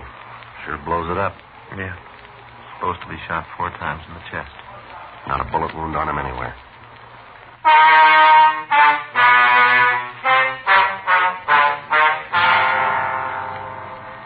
A special show-up was arranged, and the suspect was shown to the victim. On seeing Halleck in person, he was unable to give us a positive identification. The suspect was detained at the main jail while we checked out his alibi for the day of the robbery. It held. Several people swore that he was 2 miles from the scene when the shooting took place. We questioned him about the leather jacket. He was unable to come up with an explanation as to how it could have gotten to the scene. We checked out all of the people in the building where he lived, all of his friends and associates, and on June 11th, he was released from custody. 10:16 a.m. Frank and I got back to the office from the main jail. Well, I guess better check with the skipper, huh? Yeah. You got a good excuse? Yeah, we'll just tell him the way it happened. He has to go along with it, the truth. Well, Joe, it isn't logical that a man could walk around with 4 bullets in his chest and we can't find him.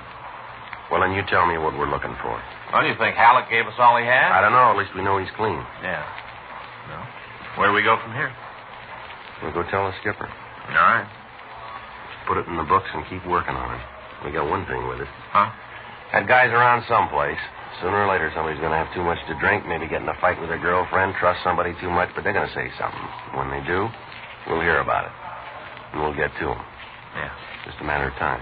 Mm-hmm. One thing, we got more than he has.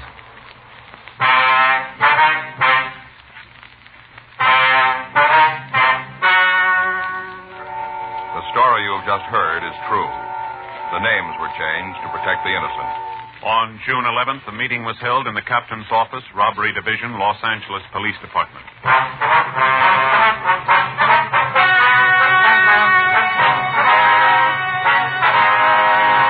The case was completely reviewed and a report written on the results of the investigation.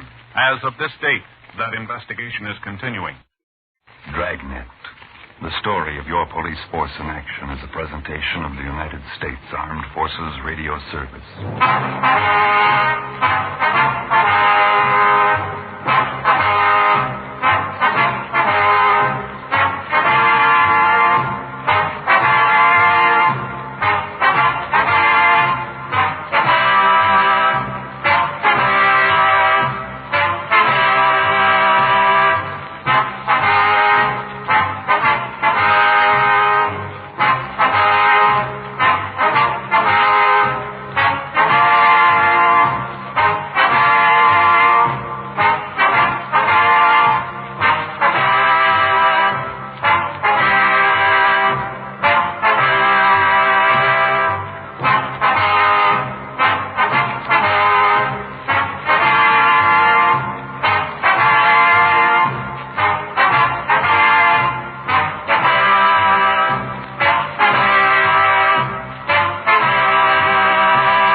My name's Regan.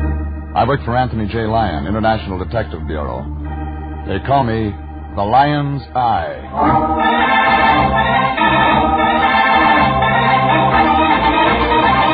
Wednesday at 9, and CBS brings you Jeff Regan, Investigator, starring Frank Graham as Regan with Frank Nelson as Anthony J. Lyon. So stand by for mystery and suspense and adventure in tonight's story of The Lady Who Wanted to Live.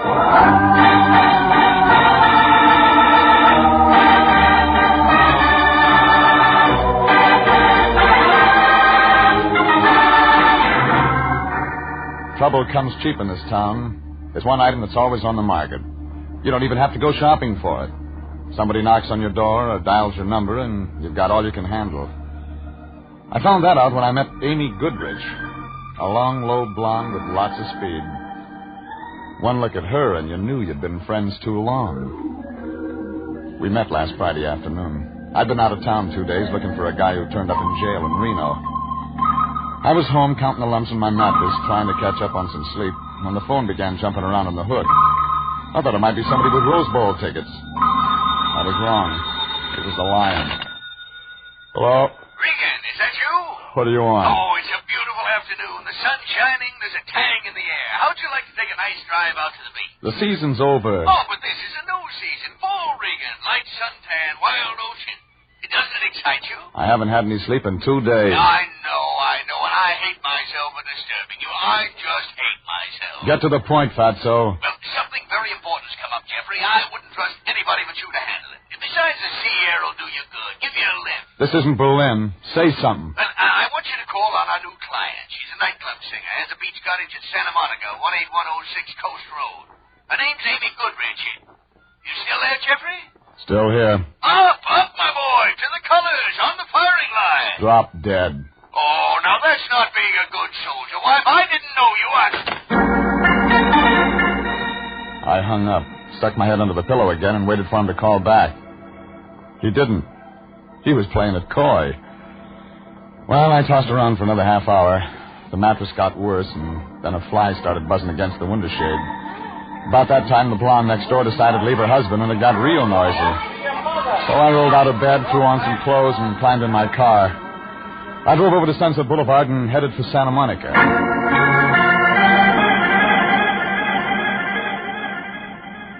18106 Coast Road turned out to be a bundle of flagstone and glass brick piled up against the ocean. Had a lot of angles, like a shyster lawyer. Figure whoever built it never heard of the FHA. Front door was open. Inside, a skinny little guy with a complexion like dried codfish was catching up on his music appreciation. His eyes swung around when I walked in. It looked like they'd been hurting him all his life. He turned the record player down, but those elevator shoes brought him up to my chin. I'm listening to music. Whatever you're selling, we don't want any. How do you know? We never want anything. So long. Amy around? Who are you? My name's Regan. What do you want? You her? She's around. All right, she's out back on the patio, taking a sunbath. You didn't tell me what you want with her. I don't. She wants me. Okay? Okay, sure, okay. Why should you be any different? Traffic problem, huh? Yeah, we need stoplights. Go right on through the dining room. Just in case I want to write this up. Who are you? Felix. Felix Beethoven. Well? I didn't say anything.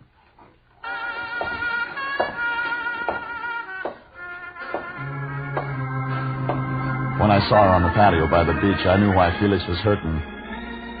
Amy Goodrich was the kind of blonde they put on those resort hotel calendars in Las Vegas.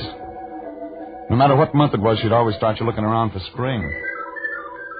There wasn't enough material in her sunsuit to make a good pen wiper. And when she smiled at me, I began to feel warm inside, like a radio with a broken coil. I know it's warm for this time of year, but you aren't wearing a sheepskin. It wouldn't fit in this crowd. You're from Mr. Lyon, aren't you? How'd you know? Well, he said he was sending me his best man. So, Mr. Regan, come over here and sit by me. Huh? Sure I won't crowd you. Mm-mm. You're a party lady. I always drink scotch. How about you? Maybe. Later. Well, so you're the lion's eye, huh? Very nice. Depends on how you look at it. I had to crawl out of bed to come over here. Oh? You haven't been sick, I hope. Well, when you work for the line, you just don't get much sleep. Oh, I see. I thought you looked nice and strong. I'll tell my tailor. And quick, too. Look, you can relax, Regan. This job is going to be easy. What is the job? Protecting me. If you're going to wear that all the time, I'd better send for reinforcements. I think you'll be able to handle it. You'll do just fine. If I know who I'm protecting you from. Yes, I suppose you do have to know that. Have you ever heard of Tim Conover, Mr. Regan? Yeah. He runs an upholstered cigar box downtown. Diamond Club. He plays for keeps. I've heard. And apparently I interest him. It figures. I worked for him 2 years ago singing. He became very interested in me, but I turned him down. Conover wouldn't like that. He doesn't. He has another girlfriend now, a Helen Lesser. I thought she'd take his mind off me, but she hasn't. You still saw him? He's been around half a dozen times this past week, casing the place. I think he's got some nasty ideas. Like? I don't know. But he might not be very gentle. So, I hang around until he shows up, huh? Mm-hmm. You protect me, Mr. Regan. I want you to stay real close to me. I, could go to the Diamond Club, talk to him. Well, you could, but he doesn't impress easily. And, I'd still want you around. I see. You don't want me to talk to him? There'll be time for that later.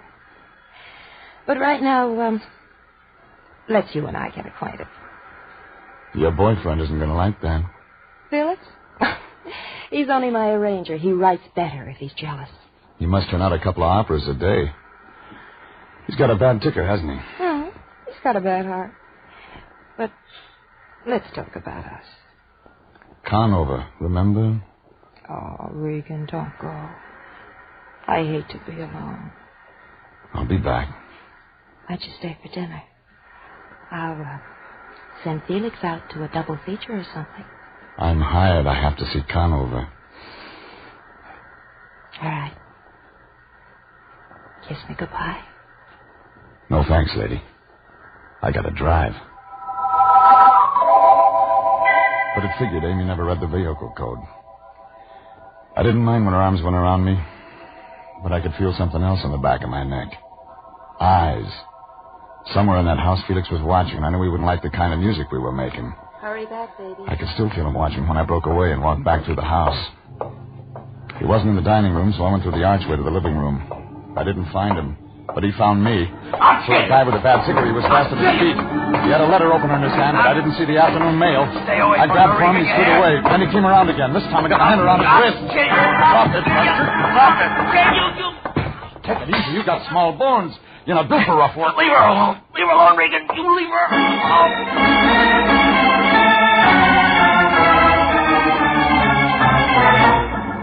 Felix got his idea across all right, but he had a one-track mind. I tried some questions, but got no answers. I figured Conover might do better, so I got in my car and drove back into town. It was just getting dark when I parked in Figueroa near Olympic, in front of the Diamond Club. Things were slow when I walked in, too early for the jingle you spin crowd. When I asked for Conover, the bartender blinked a couple of wet stones at me. In back, Bud, jerked his in head back. toward the rear. I got as far as the shuffleboard table when a brunette eased out of the shadows. She wasn't wearing a coat, and it figured she was there to stay. May I help you? I'm looking for Tim Conover. I'm expecting him. Come on in. Sit down, Mr. Regan. Oh, so you're Jeff Regan. Ring a bell? I've heard the name before. It fits you. You're a private investigator. Yes, of course. Tim's not in any trouble, is he? Not yet. What do you mean? Maybe I better talk to him about it. Huh? Well, if it's that important, I better find him. Make yourself at home, Mr. Regan. If you like scotch... Thanks. I helped myself to that, waited around for about 10 minutes. The phone rang once, and I let it go. A guy in a blue suit stuck his head in the door, said something about getting the wrong room, backed out. I was just catching up on my music when the door opened. Through the mirror, I saw Conover. A gray suit with a bulge in the front of his coat. There he is, Tim. Thanks, baby. I didn't know you played, Regan. Hello, Conover. I was having dinner. Helen tells me you've got something on your mind. That's right. Do I unload it now? In front of her? Well, why not? She's my baby. This is about another baby of yours. Do I go on? It's your show, Regan. Amy Goodrich wants you to know she's got protection. Oh? Well, all right, Regan, you did your job. You told me Amy's got protection. See you somewhere. She wants to be left alone. All right, she wants to be left alone. Anybody bothering her? You are, according to her. This guy's working in a weed field, Angel. I got over her a long time ago. I haven't seen her in 2 years. I believe you, Tim. All right, Regan. She believes me. This is where you get off. Amy says she's seen you hanging around her place lately. Makes her nervous. Wrong guy, Regan. You made a big mistake. Sure. So the guy who picked Michigan. Look, I don't know what your pitch is, or Amy's, but I'm not buying any. You may change your mind. You know, you've been in business too long, taking too many rabbit punches. You ought to start taking care of yourself. You ring, boss? Yeah. Get rid of this bum. They were a real pretty pair of muscles. One of them had a nose that looked like he'd been dipping it in an ink bottle all his life. The other one had an ear that could have passed for a golf ball. Well, they walked me out a door that opened onto an alley in back of the club. That's when the one with all the nose frisked me. Hey, just in case, Patty, just in case. Get your hands off me, punk. Easy. We just... Gussie says take it easy. Hey, look. State of California. Gun and all. This guy's a gumboots. Max. What? I don't like no gumboots. Gumboots worse than a bum. You hear that, gumboots? Gussie says a gumboots is worse than a bum. You don't talk. Gumboots, how tough are you? Still don't talk. Hey, Gussie asked you, how tough you are, huh? Are you tough? Tough? Not so tough. My turn. Hold him. All right. Now, Gumboots, here's what we get on the answer.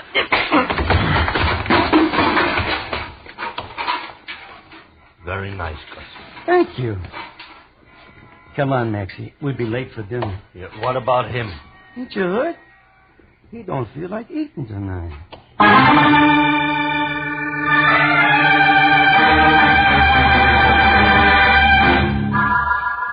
I don't know how long I was away, but when I came back, I felt like I'd been sleeping on the wrong side of the world. I was still in that alley, and it was still dark. My head was rattling like it was full of broken glass.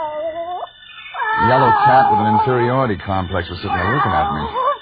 All over once, he started running. Regan. I didn't try to catch him. Regan! Regan! Can you hear me? Wake up! Yeah.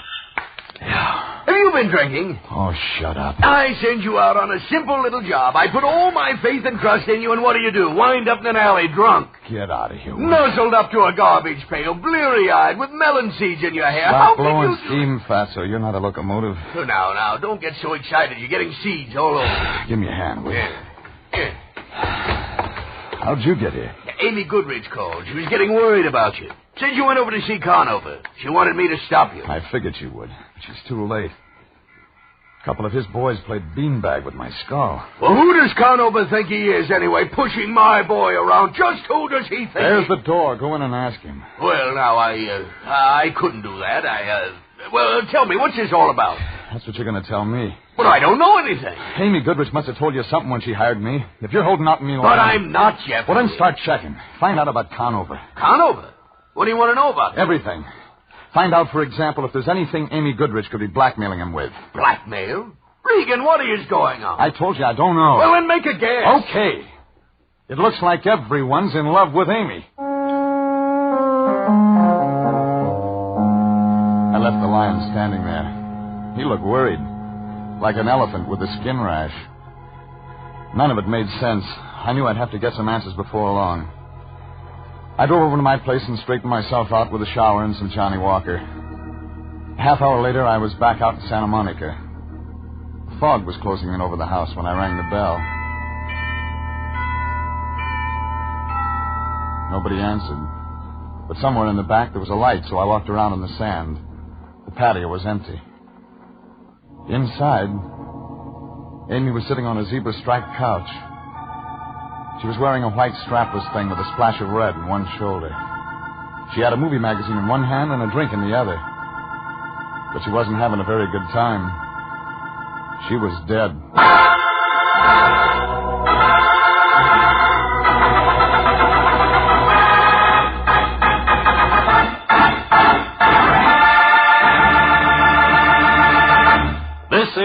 CBS, and you are listening to The Story of the Lady Who Wanted to Live. Tonight's adventure with Jeff Regan, Investigator.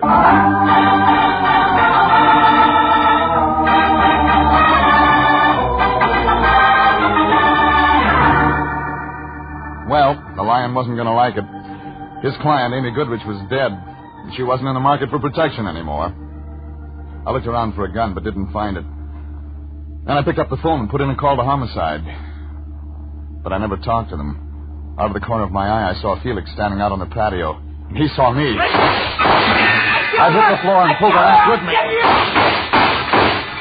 Even after the gun was empty, he stood there pulling the trigger. Then he threw it down and began running toward the ocean. I went after him.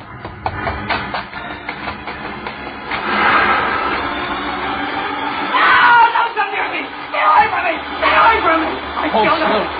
Hold still. Now let me go. You'll drown. No, I don't care. I love her, Regan. I couldn't stand it anymore. Come here. I couldn't stand it anymore, so I killed her. It doesn't make sense, does it? Sure it does. But you're not going to kill yourself. Oh, the police. What about them? I phoned them. I told them everything. When? Just before you came. Come on. But they'll be here. Let's go. Yeah, that's why I said come on.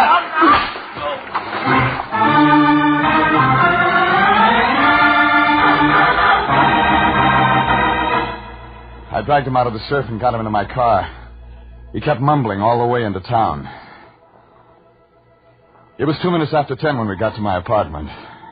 3 phone calls turned up the lion in a Turkish bath. He kicked, but when I told him what happened, he said he'd come right away. 20 minutes later, he walked in. He still had a towel wrapped around his head. He looked like Sitting Bull in an Easter bonnet. Where is he, Regan? Where is he? In there, asleep. Asleep? Just like that, he can drop off to sleep after what he's done? I gave him some pills. What about homicide? He already called him. But they'll be looking for him down at the beach. We've got to stay clean, Regan. I'm going to phone homicide. Pick up that phone and I'll ram it so far down your throat you'll get a busy signal out of your hip pocket. This is murder. What's gotten into you? You're not going to toss Felix to the wolves. Regan, you'll find the girl dead. Felix has the gun. He admits killing her. What are you saving him for? What are you going to do with him? Stop him and put him on your mantle? He's a fall guy, a patsy. He didn't do it. He didn't kill her? He was carrying this gun. He took 6 shots at me tonight. That's all it holds. There's 1 bullet in her, and he didn't have any extra slugs. Now, what did you find out about Tim Conover? Oh, he's clean, Regan. Absolutely clean. Unless you want to count a court-martial. He celebrated V.E. Day by poking a major in the chops. What else? He kicked him, too. All right. Hey, where you going? Out. Look, you stay here and keep Felix company. Oh, of course, Regan. I'll do that. Run along. You needn't worry. I'll watch over Felix like a father. You'd better. But the cops will be here. It won't take them more than an hour or 2 to find him. Yeah, and I've got just that long to find out who really killed Amy Goodrich. All right. I suppose I'll have to go along. After all, we're working hand in hand in this thing. In that case, I'll hide my ring. I didn't like the idea of leaving the lion there with Felix, but there was nothing else I could do. Besides, I still had to do business with a guy named Conover. I was just getting into my car when I felt a gun in my back. And right away, I knew Conover had business with me. All right, Regan. We got things to talk over. Now just keep walking straight ahead, the black sedan. Now, Regan, you sit in front with Helen. I'll take the back seat.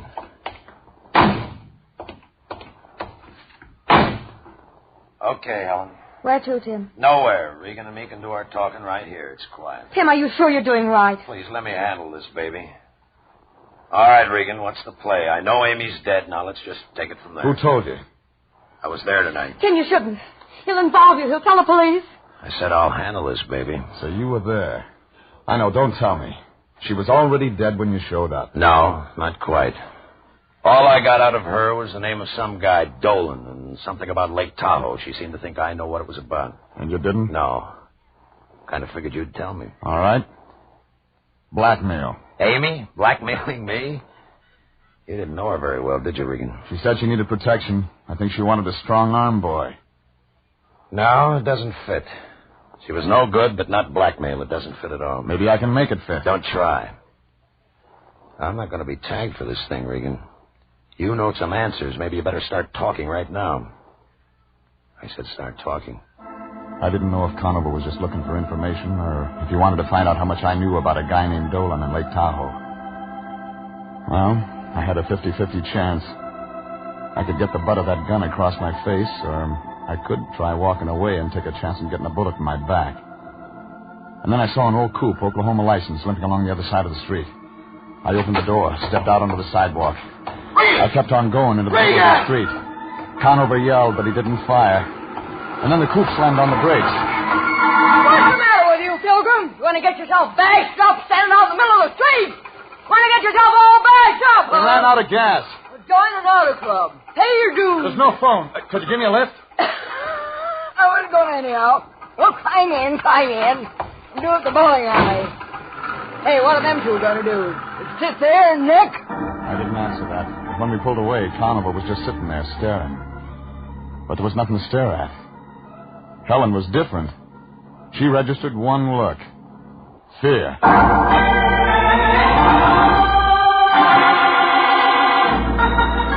15 minutes later, the Oklahoma license dropped me off at Vermont and Franklin, where I got a cab. All the way downtown, I kept wondering about Conover's play. He could have stopped me, but he didn't. That could mean he hadn't shot Amy. It could also mean he had shot her, but he knew about Felix confessing over the phone to the police. At the Examiner morgue, I found Ned Fuller looking at a girly magazine. I told him what I wanted, and 10 minutes later, he spread out a file dated May 9th, 1945. Is this it? Wealthy playboy shot to death. Willard J. Dolan, San Francisco socialite, found dead at Lake Tahoe cabin. That's it. Oh, well, they never did solve it. There's some stuff here about a mystery I can woman. read. They think she might have done it. Somebody seen her come out of the cabin that night. She's tall, blonde. First name, Amy. No, they never found out who she was. Somebody did. Oh, well, there was witnesses. Yeah, let's see here. Mr. and Mrs. Franklin James, San Diego people. They saw the dame come out. They couldn't give a good description of her. Want to bet? A bet? Sure, I'll take Notre Dame. Who'll you take? I'll take a guy named Tim Conover.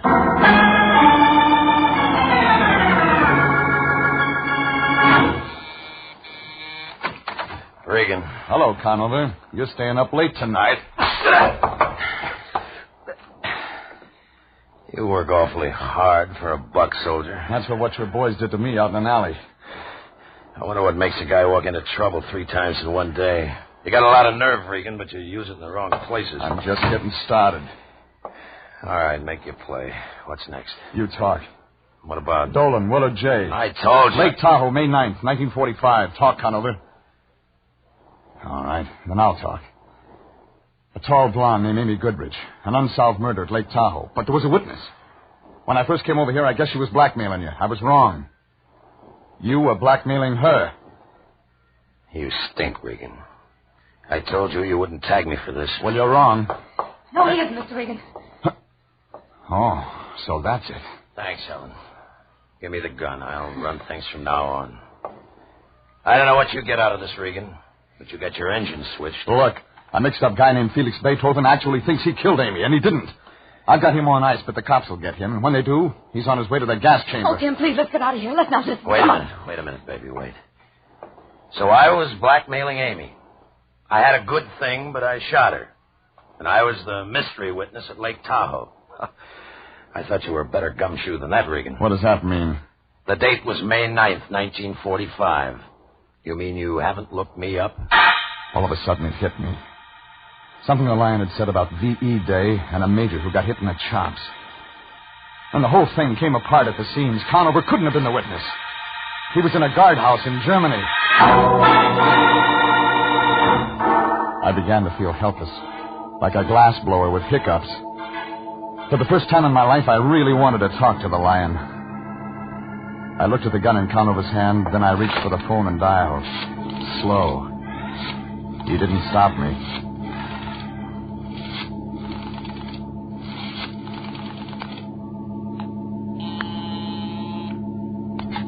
Anthony J. Lyons. Lion, the cops. Oh, Regan.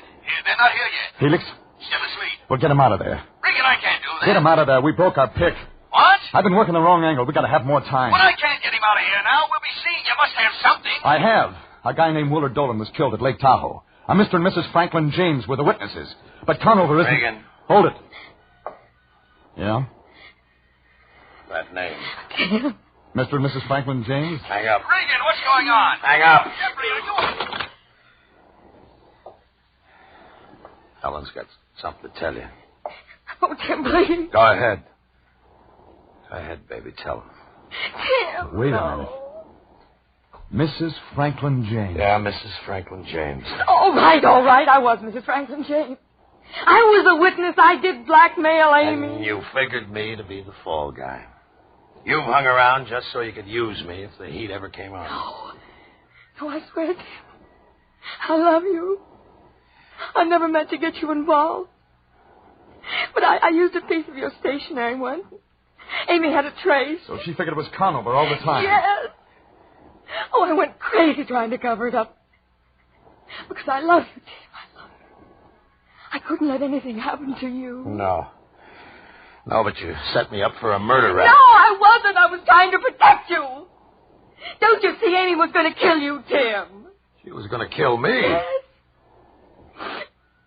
Oh, she wanted Regan Powers to set up that story about your threatening her.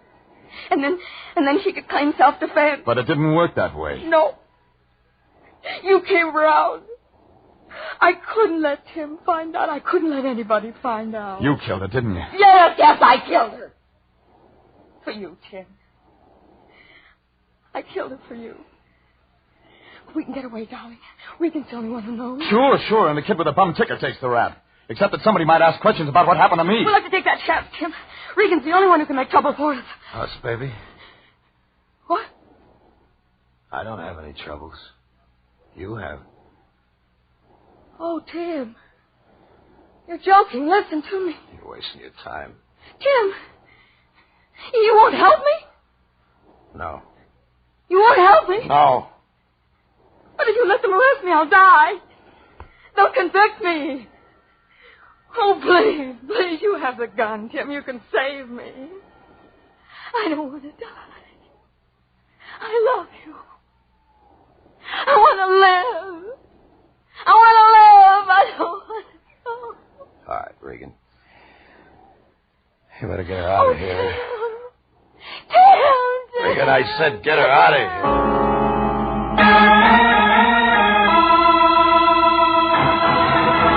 Well, that's the way it wound up. Helen went to headquarters. Tim went back to his club. I went out of town for a few days. When I got back, I drifted into the office. The Lion gave me the wind-up. A report on Felix. Yes, Regan. Those doctors worked on Felix Beethoven 3 days. Psychiatric medicine's a profound study. Profound.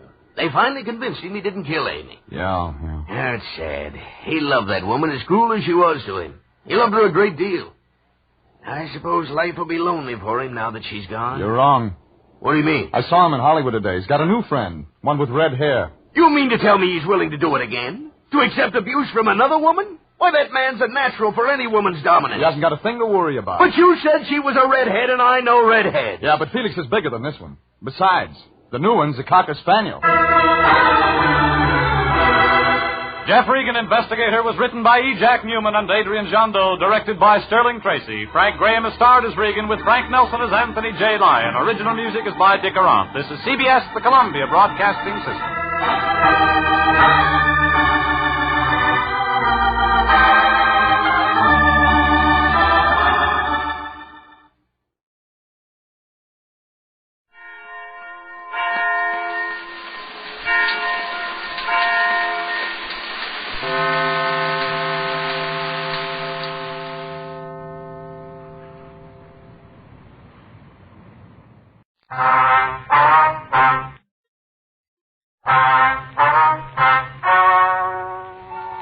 Ladies and gentlemen, the story you're about to hear is true.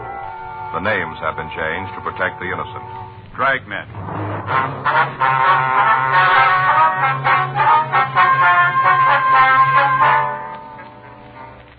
You're a detective sergeant. You're assigned the homicide detail. A woman reports her sister is missing. The story she gives you indicates foul play. Your job, investigate. It was Tuesday, April 8th. It was warm in Los Angeles. We were working the day watch out of Homicide Division. My partner's Frank Smith. The boss is Captain Lorman. My name's Friday. I was on my way back from the business office, and it was 11:46 a.m. when I got to room 42. Homicide. You know, it's too bad you can't move a little faster on things like this. It's just too bad. Yes, ma'am. Hi, Joe. Hi. Miss Moffat, this is my partner, Sergeant Friday. Joe, this is Mrs. Moffat. How are you, ma'am? How do you do? You want to tell him the story? Think it'll do any good? Yes, ma'am. Well, then, my sister's gone. Yes. Disappeared, and I want you to find her. When'd you see her last? A couple of weeks ago. Could you give us a date? You have a calendar? Yes, ma'am. Right on the wall there behind you. Oh. Well, this is the 8th. Maggie's birthday was in March, and that'd make it 14th of March. I see. She come by to thank me for the party. Had a few of the girls in for her. That's your sister? Yes, Margaret Shane. Have you heard anything from her since then? Not a peep. What about her home? Have you checked there? Tried to call her on the phone a couple of times. Didn't talk to her, though. Who'd you speak with? Her husband. Did you ask him where your sister was? Yes, I come right out with it. Didn't mince anything up. What'd he have to say? Well, then, just beat around. Didn't come out with a yay or no. Just beat around. Mm-hmm. How about the rest of her family? Isn't any. I'm the only living relative she has. Possible she's ill? If that's so, I'd know about it. We were pretty close. Hardly no secrets from each other. I see. Now, if you're all done asking me the same questions this fellow has, I want to know. I know there's something wrong. I want you to find out. All right, we'll check on it. I want you to do more than that, a lot more. Beg pardon? I want you to arrest Maggie's husband. Well, why? Because he killed her.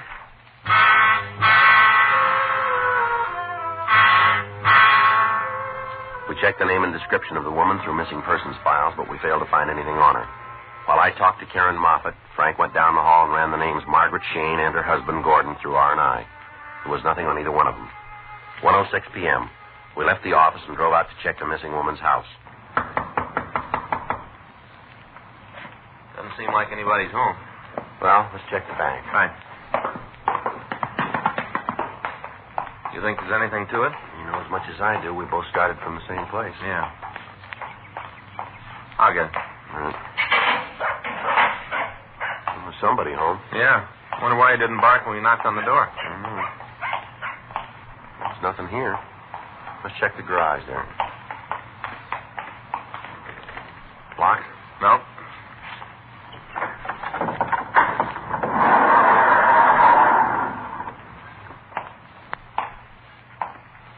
Oh, it's quite a shop, huh? Mm-hmm. A lot of tools. Well, doesn't look like anything. Nope. Frank? Yeah. Come here. Right here, under the sawdust. Where? Oh, yeah. Looks like somebody tried to hide it. Bloodstains. We put in the call to the crime lab requesting that a crew be sent out to check the stains that we'd found on the floor. We talked to the neighbors about the couple, and we got the address of the place where Mr. Shane was employed. It was a large wholesale carpet company. We found Shane in one of the offices. That's right. No, ma'am, if it's put in, it should make the room a lot warmer. No, the carpet you've chosen shouldn't show any wear for years. Mm-hmm. Well, we found that color doesn't show the dirt. No, ma'am. No, well, it'll increase the value of your home. Oh, that's right. Oh, we can have it in for you day after tomorrow. That's right. I'll give you a call. All right, bye. Yes, sir. Can I do something for you? Mr. Shane? That's right. You want to come in? What can I do for you? Police officers. Frank Smith. My name's Friday. All right. How do you do, sir? Something wrong? No, sir. Just a couple of questions we'd like to ask. Oh, sure. You want to sit down? Thank you. Cigarette? Yeah, thanks. Yeah. How about you, Mr. Smith? Yes, thanks, sir. One light? I've got it. There you are. Thanks. Thanks. Now then, what's this all about? You know where your wife is, Mr. Shane? Oh, there's something about Maggie? Well, do you know where she is? Look, Mr. Friday, if there's something wrong with Maggie, I got the right to know about it. Yes, sir, that's true. We're not sure there's anything wrong. We'd like to talk to Mrs. Shane. We hope you tell us where we might reach her. Was she in trouble? No, sir. Well, then I don't understand all the questions. We've got a report that she's missing. Who filed it? Her sister. That figures. How's that? She isn't ever going to stop. I don't believe I follow you. Karen's been hacked at me ever since I married Maggie. Not a day goes by she doesn't plan some kind of a dig. Does she have a reason? Yeah. She had it all fixed for Maggie to marry someone else. I came along and upset her plans. Been trying to break us up ever since. That's so? Yeah. This fellow she was trying to palm off on my wife. Karen's husband worked for him. She figured it'd be real soft having the boss as a brother-in-law. Well, the way it worked out, the slob had to work for a living. Almost kills Karen every time she thinks of it. Where is your wife? I wish I could tell you. What? I wish I knew where she was. Haven't you got any idea? No. A couple of weeks ago, I came home from work. Maggie was gone. I haven't seen her since. Can you pin it down? Thursday, a week.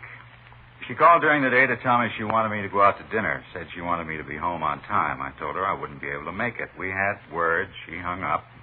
When I got to the house, she was gone. She leave any kind of a note? Yeah. Have you got it?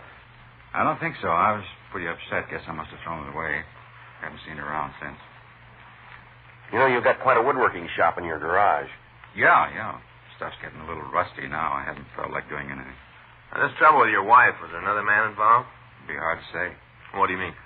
Well, Maggie's an attractive girl. Everywhere she went, there was some guy trying to make time. Might have been someone special. I wouldn't know. Mm-hmm. Wonder if we could use one of the phones outside. Use this if you like. Well, one of the others will do. Well, sure. Go ahead. I'll call over to Joe. See what they've come up with. Okay. This note your wife left, what did it say?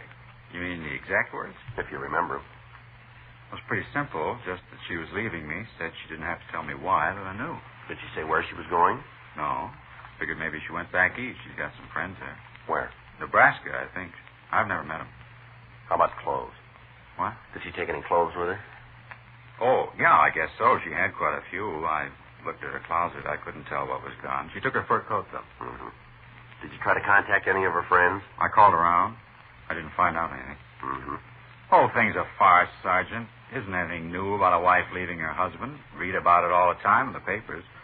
Karen's just stirring up trouble. She's sore at me. Always has been. Always will be. Joe. Yeah. Excuse me. Yeah, sure. You talked to the lab? Yeah. We just finished the test on the blood stains. Mm-hmm. We're not too far off. Huh? Human blood.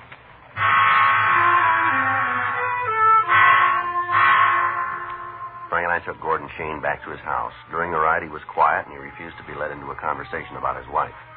When we arrived at the house, we took him back to the garage. The crew from the crime lab had gone back to the office to make the grouping tests on the blood stains.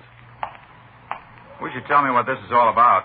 We figure you might have the answer to that. When are you going to stop talking in riddles? Now, Shane, you know what we're after. You'll save yourself a lot of trouble if you go along with us.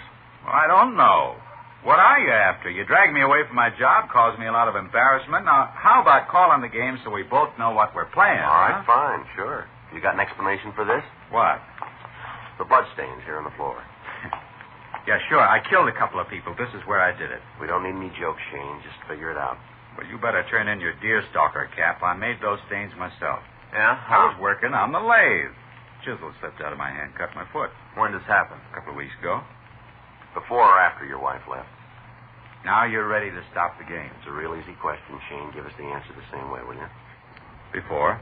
How much? A couple of days. You told us your wife left on the 27th of March. Is that right?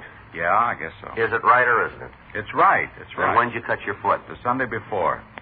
How'd you pull that date up? Well, no trouble. It's the last time I worked out here. Oh, well, to cut that bad, still be a mark, wouldn't it? Yeah. You mind showing us? Not at all. You know your blood type? Hmm? What's your blood type? Oh. How about your wife's? I don't know. Somehow we never quite got around to talking about All that. right. Let's go in the house. You can show us your foot there. Yeah, sure. You think you might be able to come up with a note your wife left as well? Well, look. You know much about the law? What do you mean? Well, if I get out of this, can I bring suit against my sister-in-law? What's that? Well, it seems there should be something I can do to close her mouth. All the time Maggie and me were together, she was causing trouble. I'd like to really fix her good. That's a civil matter. You better see your lawyer about that. Wait a minute. I'll get the door.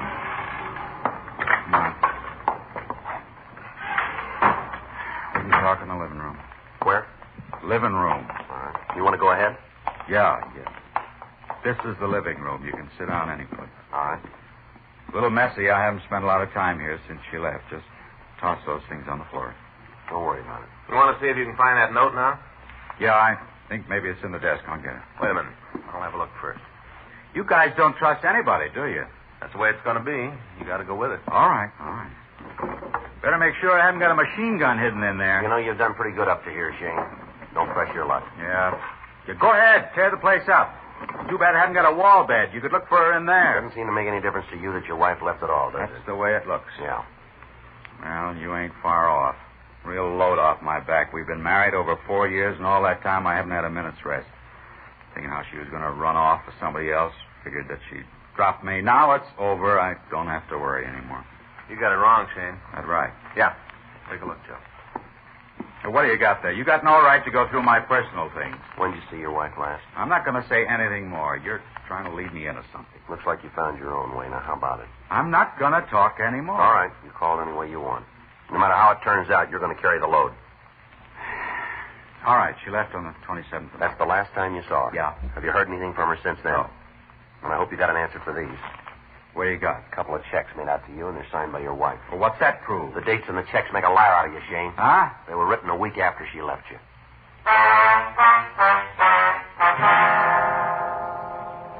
We made a search of the house, but we failed to turn up anything more that would tie Gordon Shane in with his wife's disappearance. We looked through the desk, and we found several letters that she'd written. These were taken for handwriting comparison. We also found several pictures of the missing woman. A check with the neighbors failed to give us anything further to work on. All of them told us of constant fights between Shane and his wife. One of the people said that on several occasions the sound of sobbing had been heard coming from the house.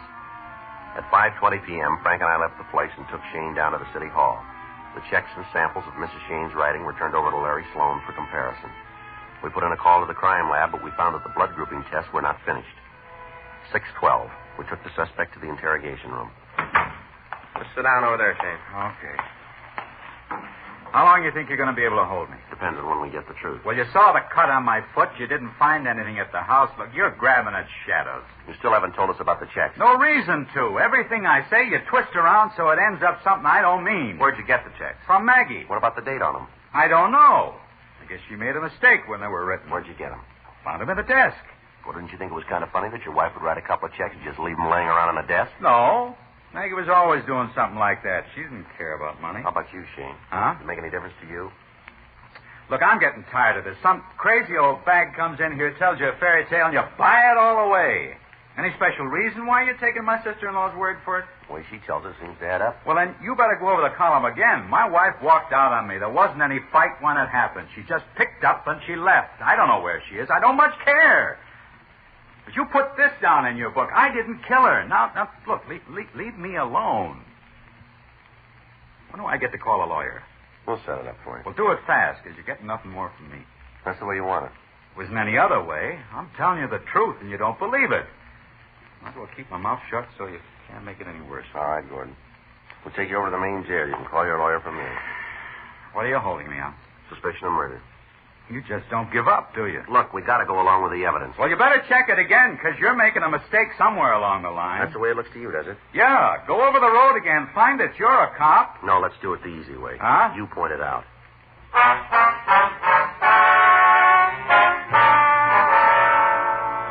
The suspect was removed to the main jail and held for further investigation. Frank checked the office, and I went down the hall to talk to Larry Sloan in handwriting. Joe, how's it going? You all through with those checks, Larry? Just wrapping it up. All right to wait? Sure, sit down. Okay. What do you figure? I want you to tell us. Mm-hmm. How'd it start? Complaint. The woman wanted us to find her sister. Well, where did the checks fit in? Found them with the husband.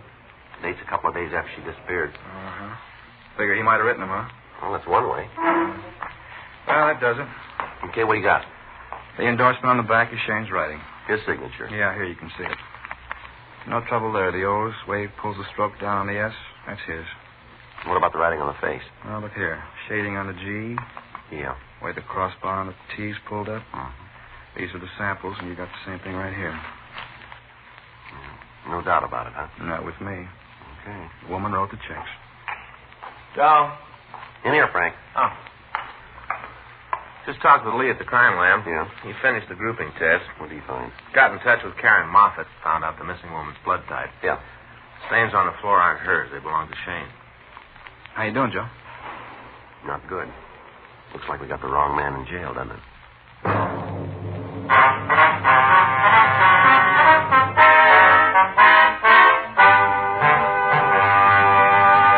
You are listening to Dragnet, the authentic story of your police force in action.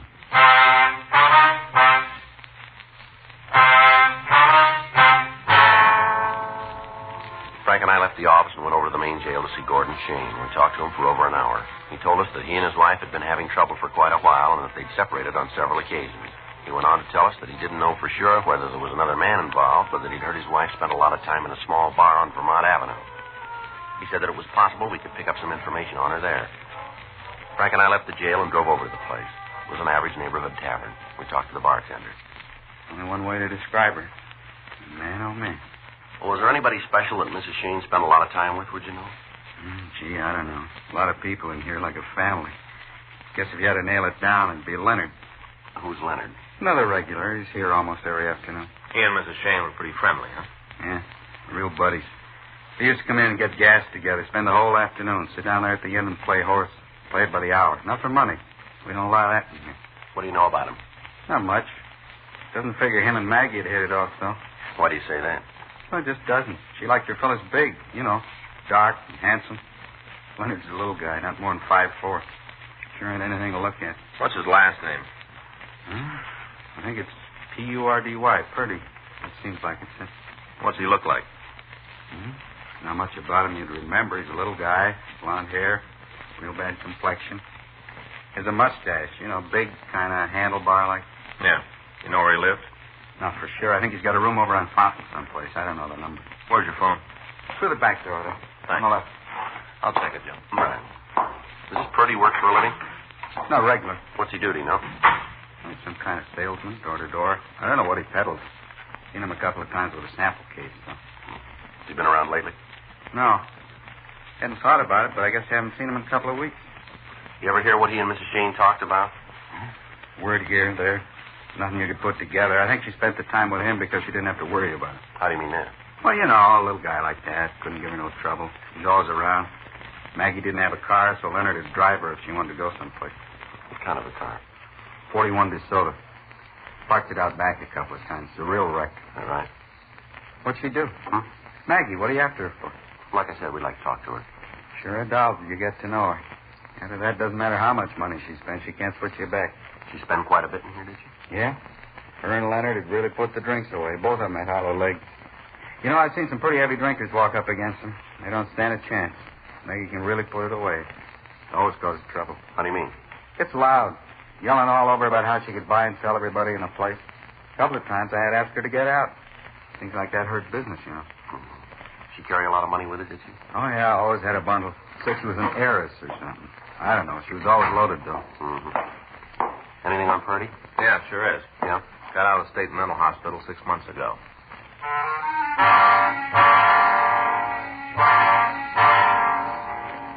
From his package, we found that Leonard Purdy had been arrested several times for suspicion of grand theft. However, he hadn't been convicted on any of them. Also, there were 18 drunk arrests against him. We put in a call to Georgia Street Psycho Detail, and we talked to Lieutenant Quinn. He remembered Purdy, and he went on to say that the suspect had been in to see him several times since his release. He told us that Purdy had committed himself to the state hospital as an alcoholic. Quinn went on to say that when Purdy was drunk, he became violent, and that on 3 of his arrests, it had taken several officers to subdue him. We contacted the authorities up at Camarillo. They told us that the suspect had been released by them after treatment, and that he apparently was cured. We checked the last address in his package, but we found that he'd moved. A local and an APB was gotten out on him. We asked DMV to furnish any and all information on a car registered to him. 2 days went by without a word of him. In the meantime, we talked to all of his friends and acquaintances. From each one of them, we got the same story. Leonard Purdy was a freeloader who'd do anything for $1. On Thursday, April 10th, we got word that the suspect had been seen in a second-hand store down on Main Street. We checked the area and got an identification from his mug shot. He'd come in to pawn a man's watch. From the buy book, we got an address out on Gladys Avenue. We talked to the landlady and found that the suspect was in his room. Frank and I went upstairs.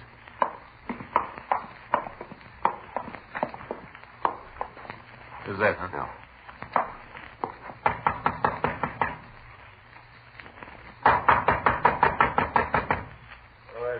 Want to talk to you, Purdy? Just a minute.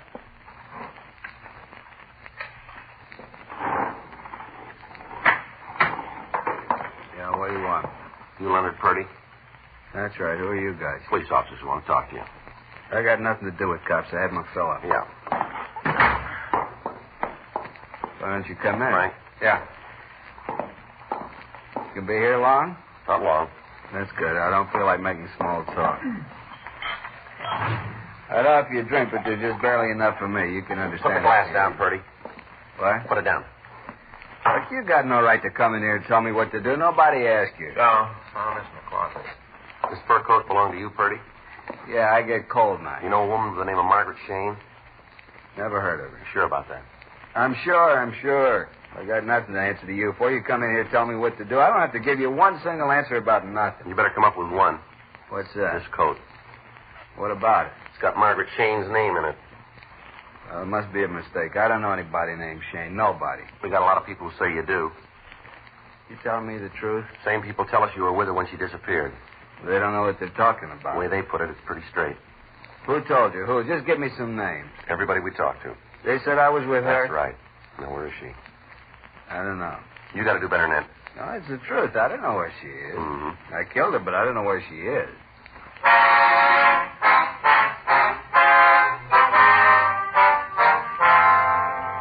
We took the suspect down to the city hall and questioned him. He finally sobered up enough to tell us that he'd gotten into an argument with the Shane woman and he'd beaten her to death. He went on to say that his car was being repaired and that he'd rented one and driven it out into the desert. He buried the victim there. We showed him maps of the area, but he was unable to tell us where to find the body. He only knew that he'd put it in the culvert along the roadside. We got the name of the automobile rental agency and we called them. Their records gave us the date of the rental and the mileage the car had been driven. We put the suspect in our car and started out toward the Mojave Desert. As we drove, Purdy verified our route. By dividing the total mileage in half and figuring the distance between his house and the office of the auto rental company, we had a vague idea where to start looking. After we'd been driving for over 2 hours, we pulled to the side of the road. How's it look around here? Yeah, it might be it. I think up the road a little way. Remember that big rock over there? Remember that pretty good. It's up ahead a little. Right.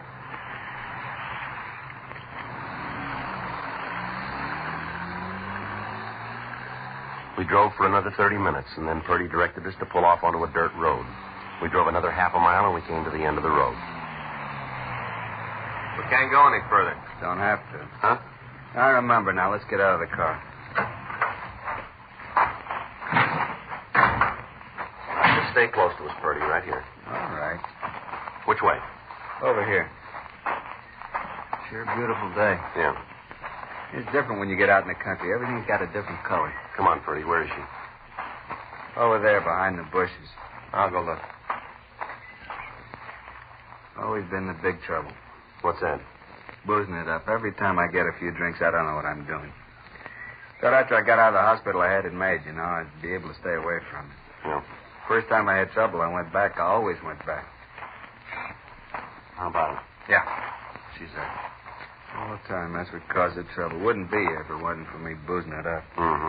If I could just stay away from it, I wouldn't have any problems. I want to give it up if I could just find a way. You got one now.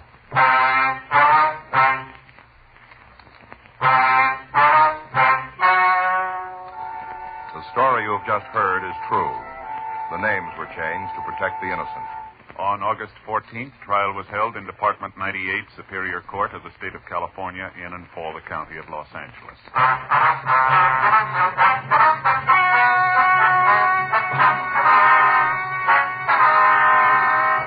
Leonard Eiler Purdy pled guilty to murder in the second degree and received sentence as prescribed by law.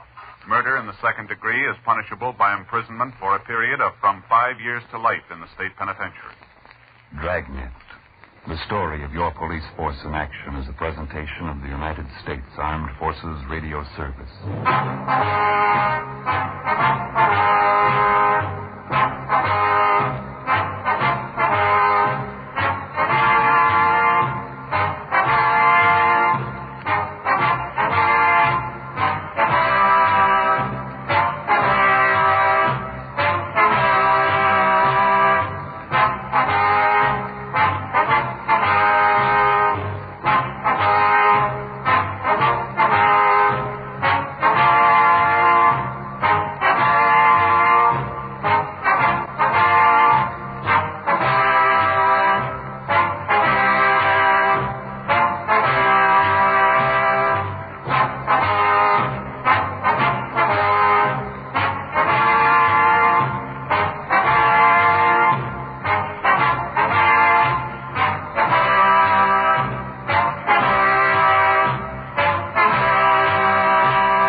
have been changed to protect the innocent.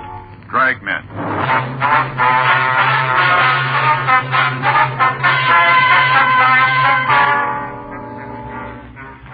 You're a detective sergeant.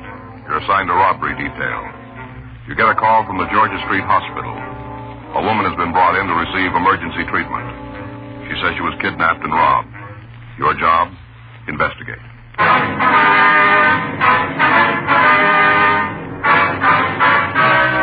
Dragnet, the documented drama of an actual crime. For the next 30 minutes, in cooperation with the Los Angeles Police Department, you will travel step by step on the side of the law through an actual case transcribed from official police files. From beginning to end, from crime to punishment, Dragnet is the story of your police force in action.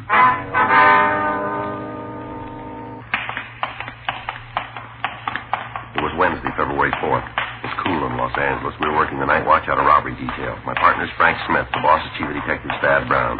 My name's Friday. We're on our way out from the office, and it was 8:32 when we got to Georgia Street Hospital, the treatment room. Dr. Hall? Oh, hi, Frank. Be right with you. Excuse me. Certainly, Doctor. All right. Hi, Doctor. Got the Alston woman? Yeah. How is she? Bruised about the face, not too serious. You can leave when you finish with her. Good. Can we go in now? Sure. Let me know when you're through with her. All right. Thanks, Doc.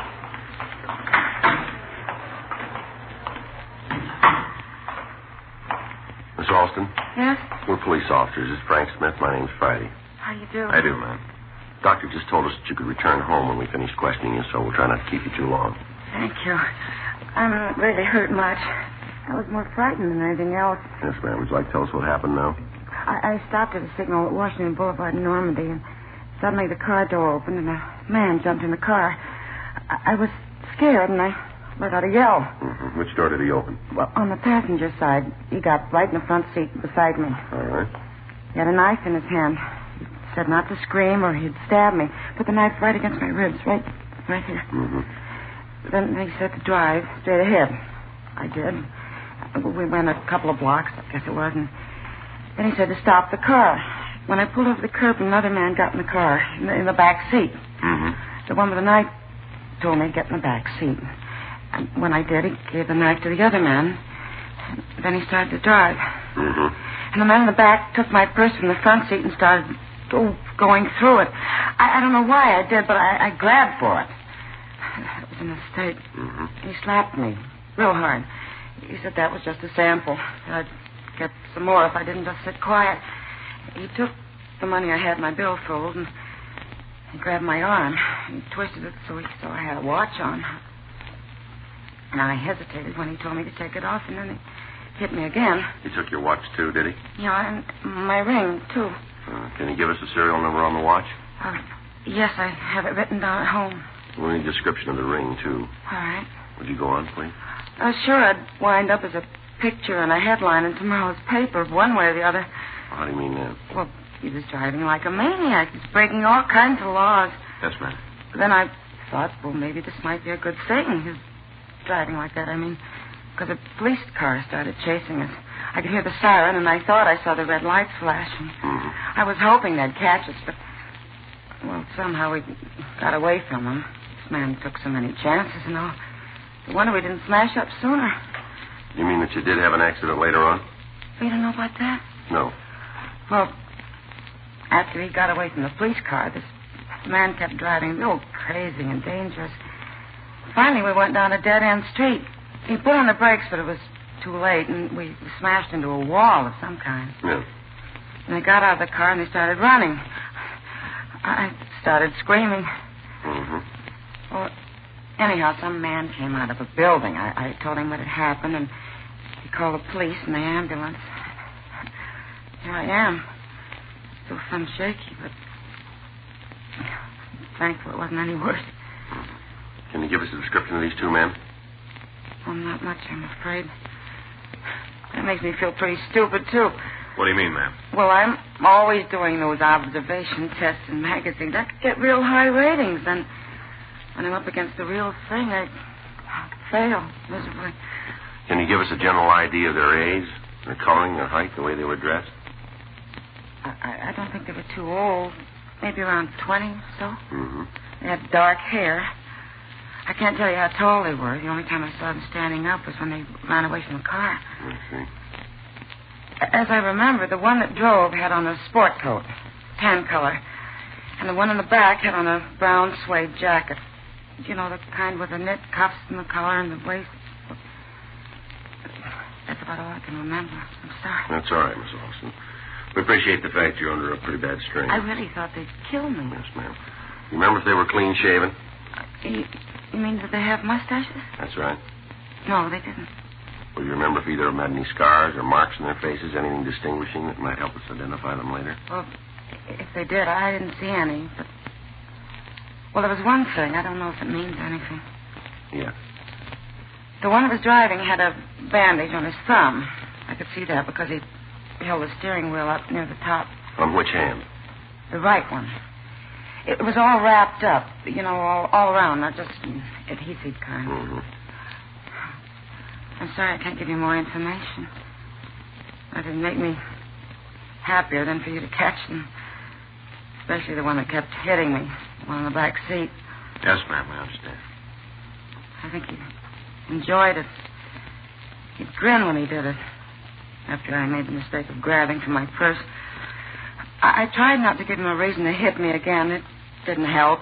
He just hit me when he felt like it. No reason at all. Really wouldn't have made any difference what you did, ma'am. How do you mean, Mr. Friday? Men like that. Yeah? They don't need a reason.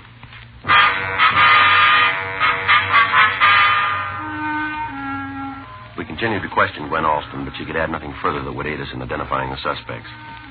She did give us a description of the ring. She said she would call and give us the serial number of her watch. She couldn't tell us anything about the knife used to intimidate her other than the fact that it had a blade about 6 inches long. We asked her to come down to the city hall and check the mug books. Dr. Hall released the victim, and she returned home in the company of her brother. The radio unit that had answered the call had gotten out a local broadcast on the two suspects. They impounded the victim's car, and it had been moved to the official police garage. 9:37 p.m. Frank and I drove over to Wall Street. The crew from Leighton Prince had just finished going over the car. Hi, Joe, Frank. Hi, Harlan. How are you? You fellas draw this one? Yeah. You going to give us some help this time? Yeah, just finishing. It doesn't look too good. Yeah? Got a couple of partials, nothing real clean. Well, what we got from the victim, it looks like we got our work cut out for us on this. What do you mean, Joe? Well, all she could give us in the way of a description would fit any number of guys. I see. Well, we got something out of the back seat that might be of some use to you. What's that, Harlan? I got it right here in an envelope. There you are, Joe. What's this? Well, that aluminum container has some corneal lenses in it. What do you mean? Eyeglasses. You know, the kind that fit right in the eye. Oh. Where'd you find them? In the back seat, right on top of the cushion. Well, it might be something. We'll have to check with the Alston woman, see if they belong to her or anybody in her family. Yeah. What is this case, Joe? Kidnapping robbery. How many suspects? 2. One woman in the car? Yeah. Hurt her at all? Yeah, beat her up a little. Huh. Real He-Man, huh? I sure wish I had more for you fellas to go on. Yeah, Harlan, we don't have much, but at least we know something. What's that, Joe? When we reach these two, yeah, they won't give us any fight. We went back to the office and called Gwen Alston. She told us the corneal lenses found in her car did not belong to her or to any member of her immediate family. She also gave us the serial number on her watch. We took the container over to the crime lab. Ray Pinker said because of the facets on the lenses, he thought it was a type made by the Stimson Company. The next morning, we drove out to their shop. We talked to George Dudley. We showed him the lenses. Yes, that's our lens. You can tell quite easily when you hold it up to the light. See those little facets? Mm-hmm. Where is it? Oh, yeah. Could you tell us who these were made for, Dudley? I can give you the name of the optician. Appreciate it if you could. I'll have to check our files, but it shouldn't take too long. All right, sir. Ordinarily, we'd have checked lens power, diameter, and radius curvature. Yes, sir. But this is a special type lens. That's so? It's used to correct the condition of the eye known as keratoconus. What's that, sir? The conical cornea. Oh. We don't make too many of them. Excuse me, I'll get the name of the optician for you. All right, fine. Pretty good deal, huh? Yeah. I know a fellow who wears them. Says he used to hate to get a haircut, but not anymore. All right. Yeah, with these glasses on his eyes, now he can get his haircut and still read the magazines. I found it for you. That's good. These were made for John L. Roberts. Just a minute, sir. I'd like to write that down. Okay, go ahead, please. John L. Roberts, 439 Camden Drive, Beverly Hills. Thank you, sir. Got it? Yes, sir. This is the optician that sent in the prescription, huh? That's right. All right, fine. Thanks for your cooperation, Dudley. Not at all. I always get a kick out of helping you, fella. Yes, sir. A lot of steps to solve a crime, aren't there? Quite a few, yeah. Sure hope I've given you a little something. You have. A lot of steps. Yes, sir. You helped us make the first one.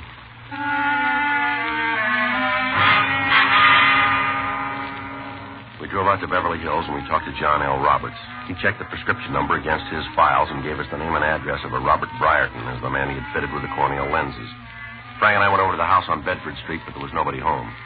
We found out from a neighbor that Brierton worked for a coin machine repair company on Pico Boulevard. We located the concern and the manager showed us where we could find the suspect. 10:13 a.m. Robert Brierton? Is your name Robert Brierton?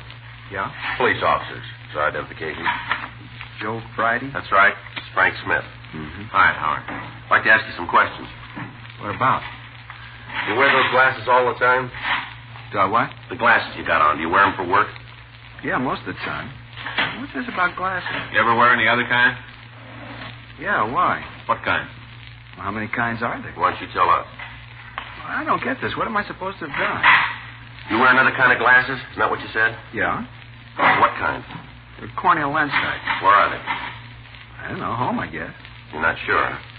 Look, officers, I don't know what you're after, but if it's something that happened in the last 20 years, you got the wrong guy. Well, if we have, then you got nothing to worry about, have you?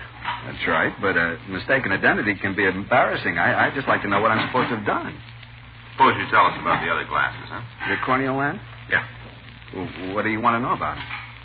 Like we said before, we want to know where they are. Well, like I said, home. You sure? Yeah. How many pair do you have? One. You wear glasses all the time? Yeah. Can you see without them? Yeah, but not too good. Where were you night before last? At home? How about last night? Same. All night? Right. Can you prove it? Yeah, my wife will tell you that. You can call her on the phone. She'll tell you I didn't leave the house. All right. We'll go out there. You can call her just as well. We'd like to see your other glasses, too. All right. You mind telling me what this is all about? We're investigating a kidnapping and robbery. You think I had something to do with it? We're investigating. Okay, if that's how it is, I got nothing to hide. You want to go right now? That's right. My jacket's right here in the locker. Wait a minute, I'll get it for you. This it?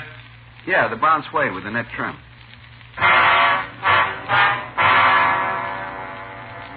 We took Robert Brierton with us and we drove out to his home. On the way, he continued to deny any knowledge of the crime. Because the victim, Gwen Alston, had been unable to furnish us with much of a description of the suspects, it was difficult to determine whether or not Brierton was one of the men. He had dark hair. He was in his early 20s. The suede jacket he wore checked out. 11:07 a.m. Anna? Anna? Guess you didn't hear. It's all right. We'll wait for her. Now, I've been trying to make up my mind whether I should be mad or not. I know you're only doing what you have to, so I guess there's no need to get overheated, but I'll say it again. You got the wrong guy. Well, if we're wrong, we'll admit it. Just hope this doesn't put me in bad down at work. No need for it, too, if you're innocent. I suppose so. You want to sit down? I don't know just when my wife will get back. If you don't mind, we'd like to see your other glasses now. Oh, sure, I'll get them for you. Where are they? Well, I usually keep them on the bedroom dresser when I'm not using them. All right, we'll go with you, all right? Sure. Hope she made the bed. She's a pretty good housekeeper, but sometimes she gets a little sloppy about it. Yeah. I swear they were right here on the dresser. Yeah. I haven't had them too long. I switch off with these that I'm wearing. Did you wear them yesterday? Yeah, but then they should still be on the dresser. I don't know where they could be. Well, maybe we can help you. What do you mean? Who's back there? Anna? What are you doing home? Honey, these are police officers. This is my wife. I do. How you doing, ma'am? What are they doing here? We'd like to talk to you, Miss Brierton. About what? Now, don't worry, dear. But what's it all about? Would you like to step out in the other room, please? It's all right, dear.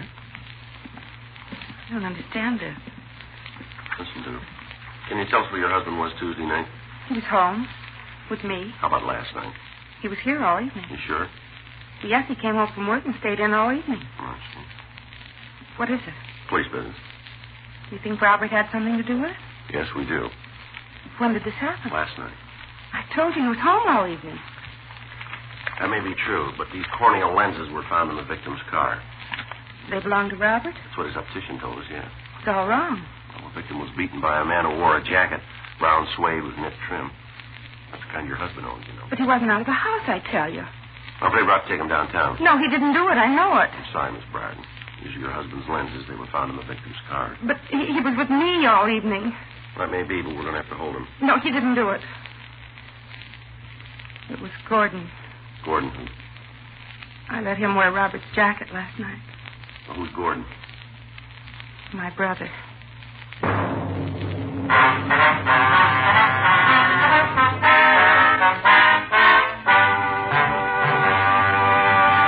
You are listening to Dragnet, the authentic story of your police force in action.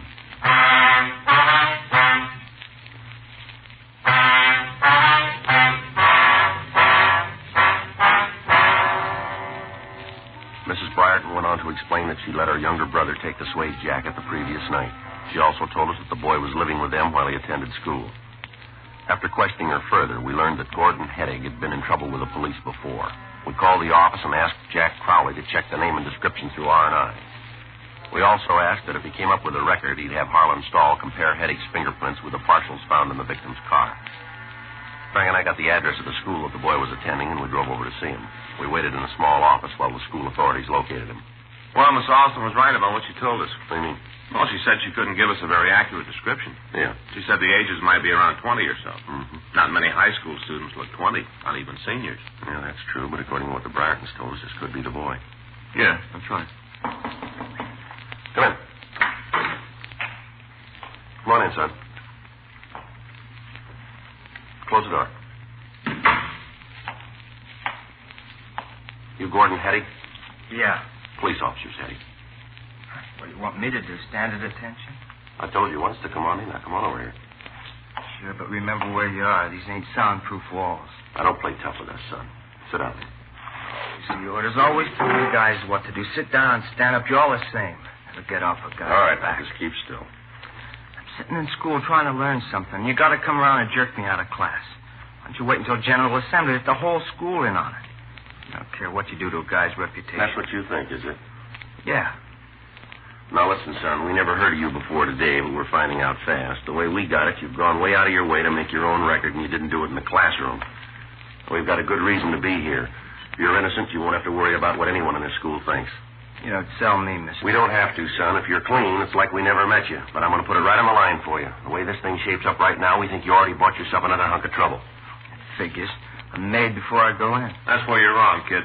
Nobody's going to tag you with a bum beef. You give us the right answers, and like my partner said, we never met you.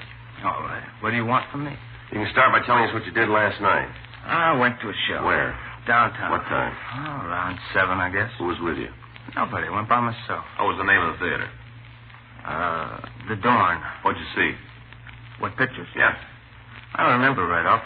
One was a Western. It was about spies. You're all by yourself. I said so, didn't I? What time did you get out of the show? Around 10, I guess. What'd you do then? Went home. What kind of clothes did you have on last night? What do you mean? What were you wearing? Oh, jacket, sports shirt, usual stuff. What kind of jacket? Suede. Belong to you? No, my brother-in-law. Mm-hmm. How'd you get out to Washington and Normandy? To where? Washington and Normandy. I told you I was downtown. Say, what is this? You tell us. You were in that car, weren't you? What car? The one you beat the woman in. Oh, you're crazy. Who was with you? I told you I was alone. What more do you want? The name of the person that was with you. I don't know what you're trying to tag me with, but you're not going to make it this time. I told you I was at a show by myself. How do you think you can prove I wasn't? We found the lenses you lost from the jacket pocket. Boy, this gets wilder all the time. I was sitting in the show last night, that's it. In other words, you don't want to tell us about it, is that it? About the show. All right, Heddig, you play it your way. It's going to take us a little longer, that's all. Same old story. Don't make any difference what I say. You know I got a record, so I'm guilty. Don't make any difference. Either way, I'm the pigeon. No, you're wrong. Not with us, Heddig. Oh, come on. I just didn't fall off the Christmas tree. There's only one way we want you. Yeah? If you're wrong.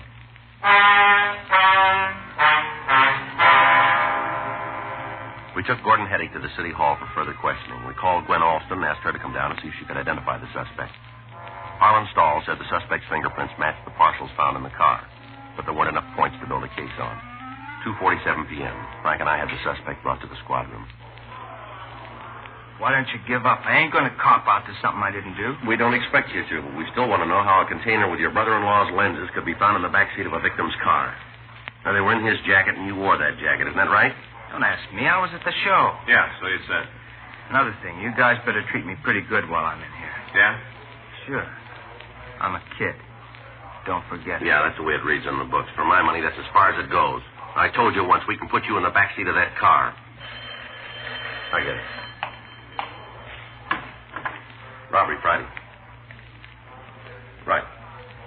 Send her down, will you? Right away. Thank you. I'm going to tag the business office. I'll be right back. Okay, John. Miss Alston? Hello, Sergeant Friday. I got down as soon as I could. All right, fine. Have you got the man here? Well, we'd like you to tell us. We'll go down the hall here. Well, what do I have to do? Just look into this room. Tell me if you see the man that beat you up. Will I have to face him? No. We'll go around here. You can look through the door. Come on. All right. All right, here. Now do you see him? Well, what about it? Yes. That's him there.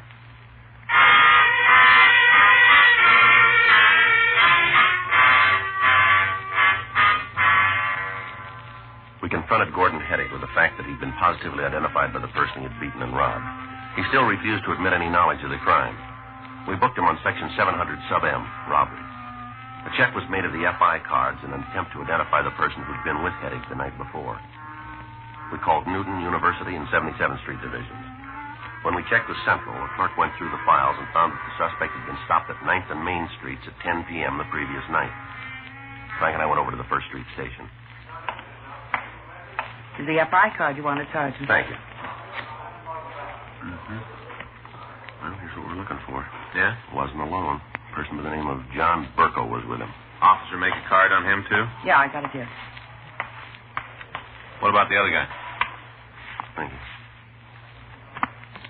John Burko, B-E-R-K-O, age 19, 506 Holt Avenue. Yeah. Something else in the back here that checks out. What's that? Notation the officer made. Yeah. Burko's right thumb was bandaged.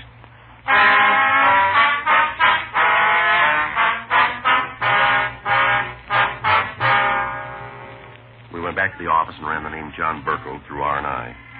We found a package for him that showed several arrests as a juvenile and one as an adult for suspicion of ADW.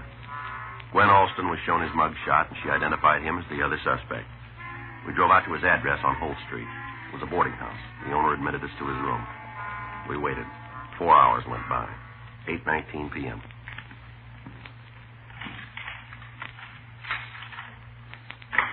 All right, Burko, hold it right there. What? Police officers, get your hands over your head. Come on, move. Sure. Over the door. Come on. Hands up on the door. Fine, now hold it right there. All right. Okay. He's clean, Joe. What's the pitch? Come on, turn around. Get your hands behind your back. All right. Take it easy with my thumb. I think I got blood poisoning. Yeah. Now, you want to tell me what this is about? A friend of yours sent us over to get you. Says you always work together on everything. It's kind of lonesome without you. Who are you talking about? Heddick. He sent you here. He copped out to you? All right, let's go. What did he say? You figured. We're here. That Fink. Big talk about how he'd never cop out to anything. Never admit nothing. Well, that's the way it is when you get mixed up with young squirts. All right, let's go. Lousy punk. Suppose you know how he beat up that woman. Yep. Should have heard him afterwards, laughing about how he hit her. Should have figured he'd cop out if he got nailed. No guts. Got to beat up on women. No guts at all. Well, that's real funny, isn't it? What's that? We just talked to him. Yeah? He said the same things about you.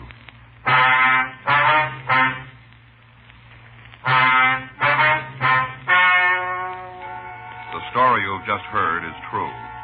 The names were changed to protect the innocent. On June 9th, trial was held in Department 97, Superior Court of the State of California, in and for the County of Los Angeles.